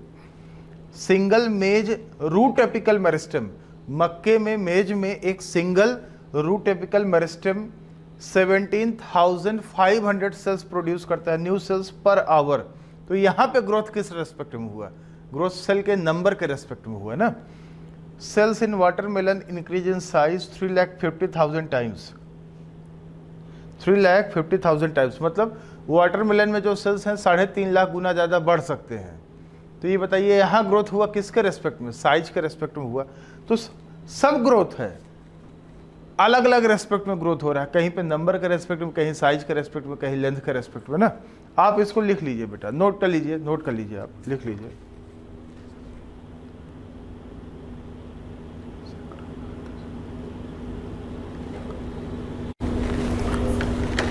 Phases of growth. जो ग्रोथ होता है बेटा, ग्रोथ 3 फेजेज में होता है। हम सारे फेजेज के बारे में बात करते हैं। मेरिस्टेमेटिक, इलोंगेशन और मैचुरेशन फेजेज 3 फेजेज में होता है। मार्फोलॉजी में आपने पढ़ा था रीजन्स ऑफ रूट, उसमें भी हमने इसी टाइप का बताया था। तो ग्रोथ जो होता है 3 फेजेज में होता है, मेरिस्टेमेटिक, इलोंगेशन और मैचुरेशन। तो क्या है आप देखिए, जो मेरिस्टेमेटिक फेज है, मेरिस्टेमेटिक फेज में जो सेल्स होते हैं, cells, the cells of this phase have thin cellulosic cell wall. जो सेल्स मेरिस्टेमेटिक फेज में होते हैं उनका थिन सेलोजिक सेल वॉल होता है, प्राइमरी नेचर का होता है, प्राइमरी सेल वॉल होता है उनका। सेल का साइज स्मॉल होता है, small sized, and have dense protoplasm and have various plasmodesmata connections between the cells. जो सेल्स होते हैं, सेल्स के बीच में वेरियस प्लाज्मोडेस्माटा कनेक्शन होता है ना। तो जो मेरिस्टेमेटिक फेज में सेल्स होते हैं, थिन सेलोजिक सेल वॉल होता है प्राइमरी नेचर का, सेल का साइज स्मॉल रहता है, डेंस प्रोटोप्लाज्म रहता है, वेरियस प्लाज्मोडेस्माटा कनेक्शन होता है बिटवीन सेल्स, सेल्स के बीच में वेरियस प्लाज्मोडेस्माटा कनेक्शंस होता है। और इलोंगेशन फेज की अगर हम बात करें तो जो इलोंगेशन रीजन होता है वो मेरिस्टेमेटिक रीजन के प्रॉक्सिमल होता है, प्रॉक्सिमल टू मेरिस्टेमेटिक रीजन। जो इलोंगेशन रीजन होता है मेरिस्टेमेटिक रीजन के प्रॉक्सिमल होता है। सेल्स हैव इंक्रीज्ड वैक्यूलेशन, मतलब इस फेज में जो सेल्स होते हैं, सेल्स का वैक्यूल इंक्रीज्ड रहता है, सेल्स हैव इंक्रीज्ड वैक्यूलेशन, उनका वैक्यूल का साइज बढ़ा हुआ रहता है। Have new cell wall deposition, उनका सेल वॉल जो होता है उन न्यू सेल वॉल डिपोजिशन मतलब मेरिस्टेमेटिक फेज में था तो प्राइमरी सेल वॉल था, इलोंगेशन फेज में आ गया तो उनमें नया सेल वॉल डिपॉजिट हो गया, मतलब सेकेंडरी सेल वॉल का डिपोजिशन हो गया, सेकेंडरी सेल वॉल आ गया, उनका सेल वॉल सेकेंडरी नेचर का हो गया। And have and undergone elongation, cells elongate होते हैं जिससे लंबाई बढ़ता है, ठीक है। वैक्यूल बढ़ गया, सेकेंडरी सेल वॉल डिपोजिशन हो गया, सेल का लेंथ बढ़ गया जिससे प्लांट की ऑर्गन का लेंथ बढ़ेगा। तीसरा है मैचुरेशन, जो मैचुरेशन फेज या मैचुरेशन रीजन होता है ये इलोंगेशन रीजन के प्रॉक्सिमल होता है। प्रेजेंट प्रॉक्सिमल मतलब नज़दीक, डिस्टल मतलब दूर, प्रॉक्सिमल मतलब नज़दीक। Proximal to elongation phase, cells of this phase attain maximum size with respect to vacuolation, मतलब इस फेज में जो सेल्स होंगे वो मैक्सिमम साइज अटेन कर लेंगे with respect to vacuolation, cell wall deposition and protoplasm modification and become permanent. Cells permanent हो जाते हैं, ध्यान देना, इस रीजन में जो सेल्स होंगे इस फेज में वो मैक्सिमम साइज अटेन कर लेंगे। मैक्सिमम साइज किस रेस्पेक्ट में? With respect to vacuolation, cell wall deposition and protoplasm modification. और सेल्स परमानेंट हो जाते हैं, cells become permanent. Cells permanent हो जाते हैं मतलब उनमें जो डिवीजन का कैपेसिटी होता है वो लॉस हो जाता है, सेल्स मेच्योर हो जाते हैं, परमानेंट हो जाते हैं और मैक्सिमम साइज अटेन कर लेते हैं, मतलब उनका प्रोटोप्लाज्म बढ़ने वाला नहीं है, सेल वाला उससे ज़्यादा थिक नहीं होगा, वैक्यूल उससे ज़्यादा बढ़ने वाला नहीं है, मैक्सिमम साइज अटेन कर लेता है इस स्टेज में।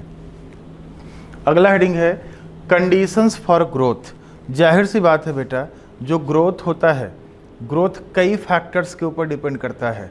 ग्रोथ कोई ऐसे कई फैक्टर्स हैं जो ग्रोथ को कंट्रोल करते हैं, तो क्या क्या है? Light, oxygen, temperature, nutrients, water और ग्रेविटी। इसमें जो कुछ इम्पॉर्टेंट फैक्टर्स हैं वो इम्पॉर्टेंट फैक्टर्स हम यहाँ पे डिस्कस कर रहे हैं। लाइट जो होता है बहुत ही इम्पॉर्टेंट फैक्टर है ग्रोथ के लिए। लाइट प्लांट के इनिशियल ग्रोथ के लिए लाइट जरूरी नहीं है। Light not essential for the initial growth but required for the later stages, later growth. बाद के ग्रोथ के लिए लाइट जरूरी होता है, जैसे आप देखेंगे फोटोसिंथेसिस करने के लिए ज़रूरी होता है, फ्लावरिंग करने के लिए ज़रूरी होता है, for flowering and photosynthesis. Initial growth के लिए ज़रूरी नहीं है। ऑक्सीजन जो होता है ये रेस्पिरेशन के लिए ज़रूरी होता है, फूड के ब्रेकडाउन के लिए ज़रूरी होता है, एरोबिक रेस्पिरेशन के लिए ज़रूरी होता है। टेम्परेचर जो होता है, टेम्परेचर हर एक प्लांट का एक ऑप्टिमम टेम्परेचर रेंज होता है और उस रेंज से अगर इधर उधर डेविएशन होता है तो प्लांट के ग्रोथ के लिए बहुत डेट्रीमेंटल होता है, हार्मफुल होता है। जैसे जो C3 प्लांट्स होते हैं, C3 प्लांट्स के लिए ऑप्टिमम टेम्परेचर रेंज होता है 20 से 25 डिग्री सेल्सियस, 20 से 25, और C4 प्लांट के लिए 30 से 40 डिग्री सेल्सियस होता है ऑप्टिमम टेम्परेचर रेंज। न्यूट्रिएंट्स जो होता है ये सोर्स ऑफ एनर्जी होता है, सोर्स ऑफ एनर्जी ग्रोथ के लिए ज़रूरी है, सोर्स ऑफ एनर्जी है। न्यूट्रिएंट्स में आपने पढ़ा था मैक्रो न्यूट्रिएंट्स और माइक्रो न्यूट्रिएंट्स, दो टाइप के न्यूट्रिएंट्स आपने पढ़े हुए हैं मिनरल न्यूट्रिशन में। वाटर जो होता है ये सेल को टर्जिड बना देता है, टर्जिड बना देता है जिससे सेल का शेप मेंटेन रहता है। इसके अलावा वाटर जो होता है ये हमने बताया सेल का टर्जिडिटी मेंटेन करता है, सेल का शेप मेंटेन करता है। इसके अलावा ये एंजाइमेटिक एक्टिविटी के लिए भी रिक्वायर्ड है। जो वाटर होता है एंजाइमेटिक एक्टिविटी के लिए भी रिक्वायर्ड है। एंजाइमेटिक हाइड्रोलेजेज होते हैं ना, जो हाइड्रोलिटिक एंजाइम्स होते हैं, डाइजेस्टिव एंजाइम्स होते हैं, वो वाटर मीडियम में काम करते हैं, वाटर चाहिए होता है। ग्रेविटी होता है, ग्रेविटेशनल फोर्स होता है, ये भी प्लांट के ग्रोथ में बड़ा ही इंपॉर्टेंट रोल प्ले करता है। ग्रेविटी कैसे रोल प्ले करेगा? जो ग्रेविटेशनल फोर्स होता है यही डायरेक्शन और ओरिएंटेशन दिखाता है। ध्यान देना, gravity required for direction and orientation of leaves, stem, root. मतलब जैसे सीड को आपने बोया, रेडिकल से रूट बनेगा, रूट नीचे जाएगा, शूट ऊपर जाएगा, तो कौन डिसाइड करता है कि कौन नीचे आएगा कौन ऊपर जाएगा? ये ग्रेविटी ही डिसाइड करता है। रूट पॉजिटिव जियोट्रॉपिक होता है ना, और शूट सिस्टम नेगेटिव जियोट्रॉपिक होता है वो पॉजिटिव फोटोट्रॉपिक होता है, ऊपर जाता है। रूट जो होता है, रूट पॉजिटिव जियोट्रॉपिक होता है, वो नीचे की तरफ जाता है। शूट सिस्टम नेगेटिव जियोट्रॉपिक होता है, ऊपर की तरफ जाता है। तो ये ग्रेविटेशनल फोर्स ही होता है, ये डिसाइड करता है कि ओरिएंटेशन किधर होगा, कौन नीचे की तरफ जाएगा, कौन ऊपर की तरफ जाएगा प्लांट का ऑर्गन, ये ग्रेविटी ही डिसाइड करता है ना। तो आप इसको ना नोट कर लीजिए, फिर आगे हम बात करते हैं। आप इसको लिख लीजिए।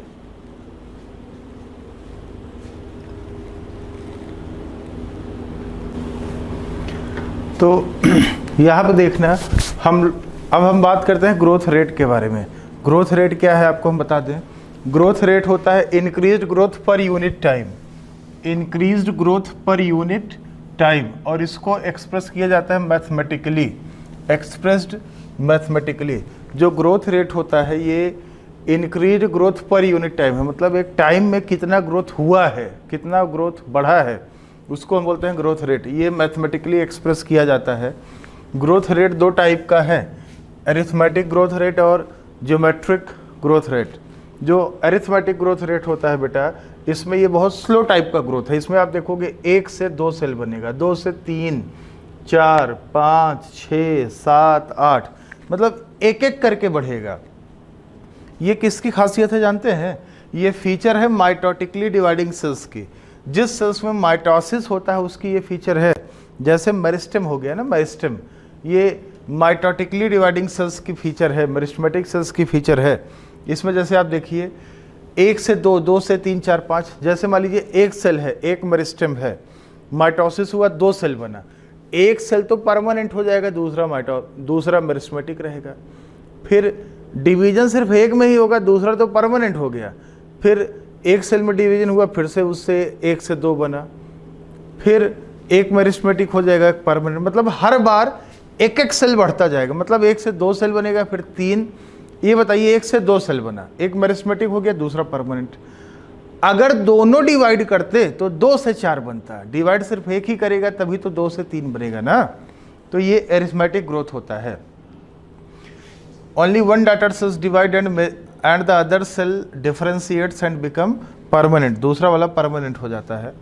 अगर हम ग्राफ बनाए, graph on plotting graph of length L against time T, अगर हम ग्राफ बनाए तो आपको लीनियर ग्राफ ऑब्टेंड होगा, लीनियर ग्राफ ऑब्टेंड। तो देखिए यहाँ पे एक साइड में हमने दिखा दिया है ग्रोथ, और ग्रोथ हमने यहाँ पे लिया है लंबाई, लेंथ L ले लिया, और यहाँ पे दिखा दिया टाइम T। तो टाइम के साथ साथ में ग्रोथ हो रहा है, ठीक है। तो ये बताइए, ये आपको लीनियर ग्राफ मिला है, एक सीधा लाइन गया, लीनियर मिला है। ये हमने यहाँ से क्यों लिया, एकदम नीचे से क्यों नहीं लेते? क्योंकि थोड़ा बहुत तो ग्रोथ पहले का ही रहा होगा ना। तो यहाँ से यहाँ तक, यहाँ से यहाँ तक L0 है, L0 दिखाता है इनिशियल ग्रोथ को, length at time 0 initial growth को दिखाता है। तो यहाँ से हम ले रहे हैं, तो टाइम के साथ साथ देखिए लंबाई बढ़ता जा रहा है। तो यहाँ जो इक्वेशन है अरिथमेटिक ग्रोथ का, जो इक्वेशन है LT equal to L0 plus RT, ये इक्वेशन है, याद रख लेना। LT क्या है? लेंथ एट टाइम T, मतलब फाइनल लेंथ। LT क्या है? लेंथ एट टाइम T, मतलब ये फाइनल लेंथ है। L0 क्या है? लेंथ एट टाइम 0 है, 0 टाइम, मतलब जब से मेजरमेंट करना शुरू किया तब कितना लेंथ था, तो ये इनिशियल लेंथ हो गया। R है ग्रोथ रेट और T है टाइम। तो आपको ये लीनियर ग्राफ ऑब्टेंड होगा। दूसरे में देखिए ज्योमेट्रिक ग्रोथ में 1 से 2, 2 से 4, 8, 16, 32, 64, इस तरीके का ग्रोथ हो रहा है। ये फास्ट ग्रोथ है, एक्सपोनेंशियल ग्रोथ टाइप का है। ज्योमेट्रिक वाला जो होता है फास्ट ग्रोथ होता है, 1 से 2, फिर 4, 8, 16, इस टाइप का। Both the daughter cells divide, दोनों डॉटर सेल्स यहाँ पे डिवाइड करते हैं। ये most common type of growth है, ज़्यादातर आपको इसी तरीके का ग्रोथ मिलेगा, most common type of growth. और मतलब ये ज़्यादातर आपको इसी टाइप है। जैसे मान लीजिए टिश्यू कल्चर है, टिश्यू कल्चर में आप जो सेल्स को ग्रो कराते हो, नॉर्मल कल्चर में आप जो ग्रो कराते हो सेल्स को, तो उसमें ज्योमेट्रिक ग्रोथ ही होता है। तो on plotting graph of growth, यहाँ पे जैसे हमने वेट ले लिया है अगेंस्ट टाइम T, तब आपको एस शेप्ड या सिग्मोइडल कर्व ऑब्टेंड होगा। वहाँ पे लीनियर था, यहाँ पे सिग्मोइडल एस शेप्ड मिलेगा। देखिए ना, ये एस शेप्ड आपको मिला है। तो यहाँ पे आप देखिए, एक साइड में हमने दिखा दिया, बेटा ध्यान दो, एक साइड में हमने दिखा दिया है ग्रोथ, और यहाँ पे हमने ले लिया है वेट, और एक साइड में हमने दिखा दिया है टी, टाइम। एक साइड में हमने टाइम दिखा दिया है। अब बेटा आप लोग ध्यान देना कि टाइम बढ़ने के साथ साथ में वेट बढ़ रहा है, ग्रोथ हो रहा है। तो शुरुआत में देखिए लैग फेज है, लैग फेज, फिर ये लॉग या एक्सपोनेंशियल फेज है, फिर स्टेशनरी फेज है। तो इनिशियल ग्रोथ बहुत स्लो है, लैग फेज जो होता है, लैग मतलब पीछे रह जाना, इनिशियल ग्रोथ बहुत स्लो है। फिर जैसे जैसे टाइम बढ़ा, टाइम बढ़ने के साथ साथ ग्रोथ भी बढ़ रहा है, लॉग फेज में ग्रोथ बढ़ रहा है। रिसोर्सेस बढ़ेंगे तो ग्रोथ भी बढ़ेगा लॉग फेज में। लेकिन जब लॉग फेज में ग्रोथ बढ़ेगा तो नंबर ऑफ सेल्स भी बढ़ेंगे, सेल का साइज बढ़ेगा, जिससे जो न्यूट्रिएंट कंजम्पशन होगा, न्यूट्रिएंट कंजम्पशन भी बढ़ेगा। और जब न्यूट्रिएंट कंजम्पशन बढ़ेगा तो जाहिर सी बात है न्यूट्रिएंट डिप्लीट होता जाएगा, खत्म होता जाएगा, जिससे जो ग्रोथ बढ़ रहा था लगातार अब वो ग्रोथ रुक जाएगा, स्टेशनरी फेज आ जाएगा। तो जैसे टिश्यू कल्चर में या नॉर्मल कल्चर में आप प्लांट को ग्रो कराते हो तो उसमें आपको एस शेप्ड ही मिलेगा। तो ग्रोथ लॉग फेज में बढ़ा था, लेकिन न्यूट्रिएंट डिप्लीट होता जाएगा ना, उसकी वजह से ग्रोथ रुक जाएगा, स्टेशनरी फेज में आ जाएगा। तो यहाँ पे जो इक्वेशन है W1 इक्वल टू W0 या W0 e का पावर RT। क्या है ये? W1 क्या है? फाइनल वेट है, वेट एट टाइम 1 मतलब फाइनल वेट है। W0 क्या है? इनिशियल वेट है, वेट एट टाइम 0। E क्या है? बेस ऑफ नेचुरल लॉग है। R क्या है? ग्रोथ रेट है। T क्या है? T टाइम है, ध्यान देना, T टाइम है यहाँ पे ना। तो ये इक्वेशन है जियोमेट्रिक ग्रोथ का, W1 equal to W0 e का पावर RT, ये आपका इक्वेशन है। तो आप इसको लिख लीजिए बेटा, लिख लीजिए।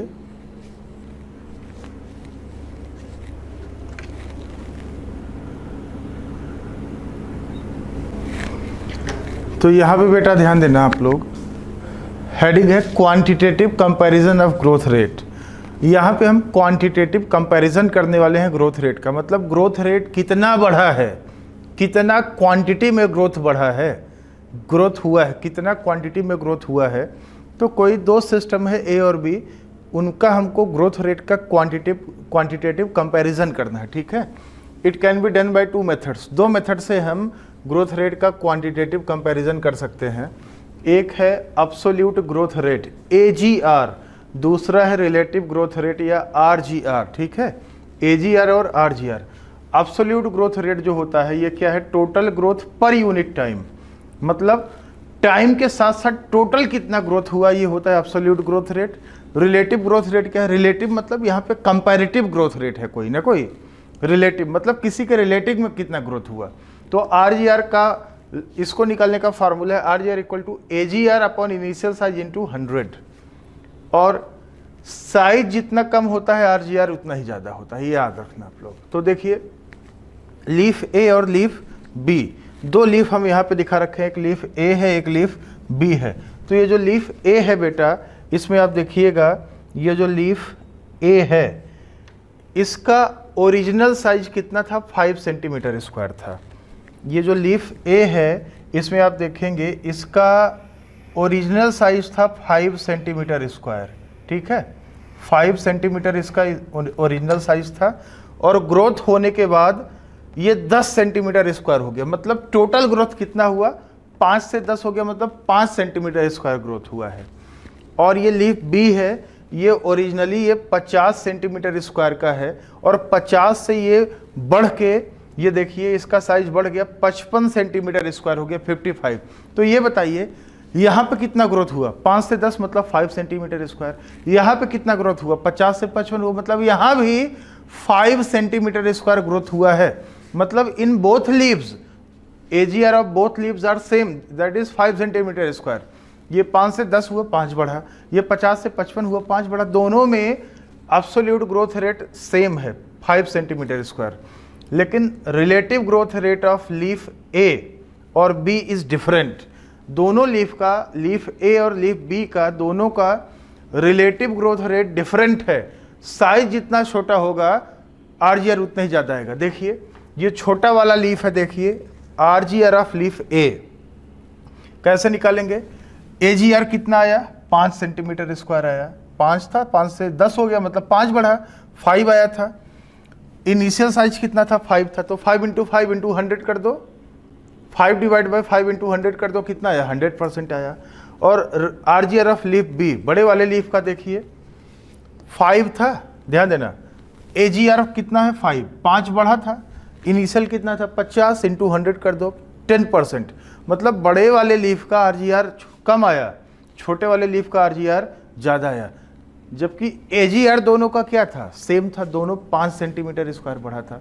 तो कहने का मतलब जितना साइज छोटा होगा उसका आरजीआर उतना ही ज़्यादा आता है ना। तो ये आप बना लीजिए। तो आज का जो लेक्चर है यहीं पे ख़त्म करते हैं। अगला जो लेक्चर होगा ना उसमें ये plant growth and development complete हो जाएगा, ख़त्म हो जाएगा। फिर आगे हम स्टार्ट करेंगे, 12th आ जाएगा sexual reproduction in flowering plant. ठीक है, तो आप इसको नोट कर लीजिए। Thank you very much, thank you बेटा।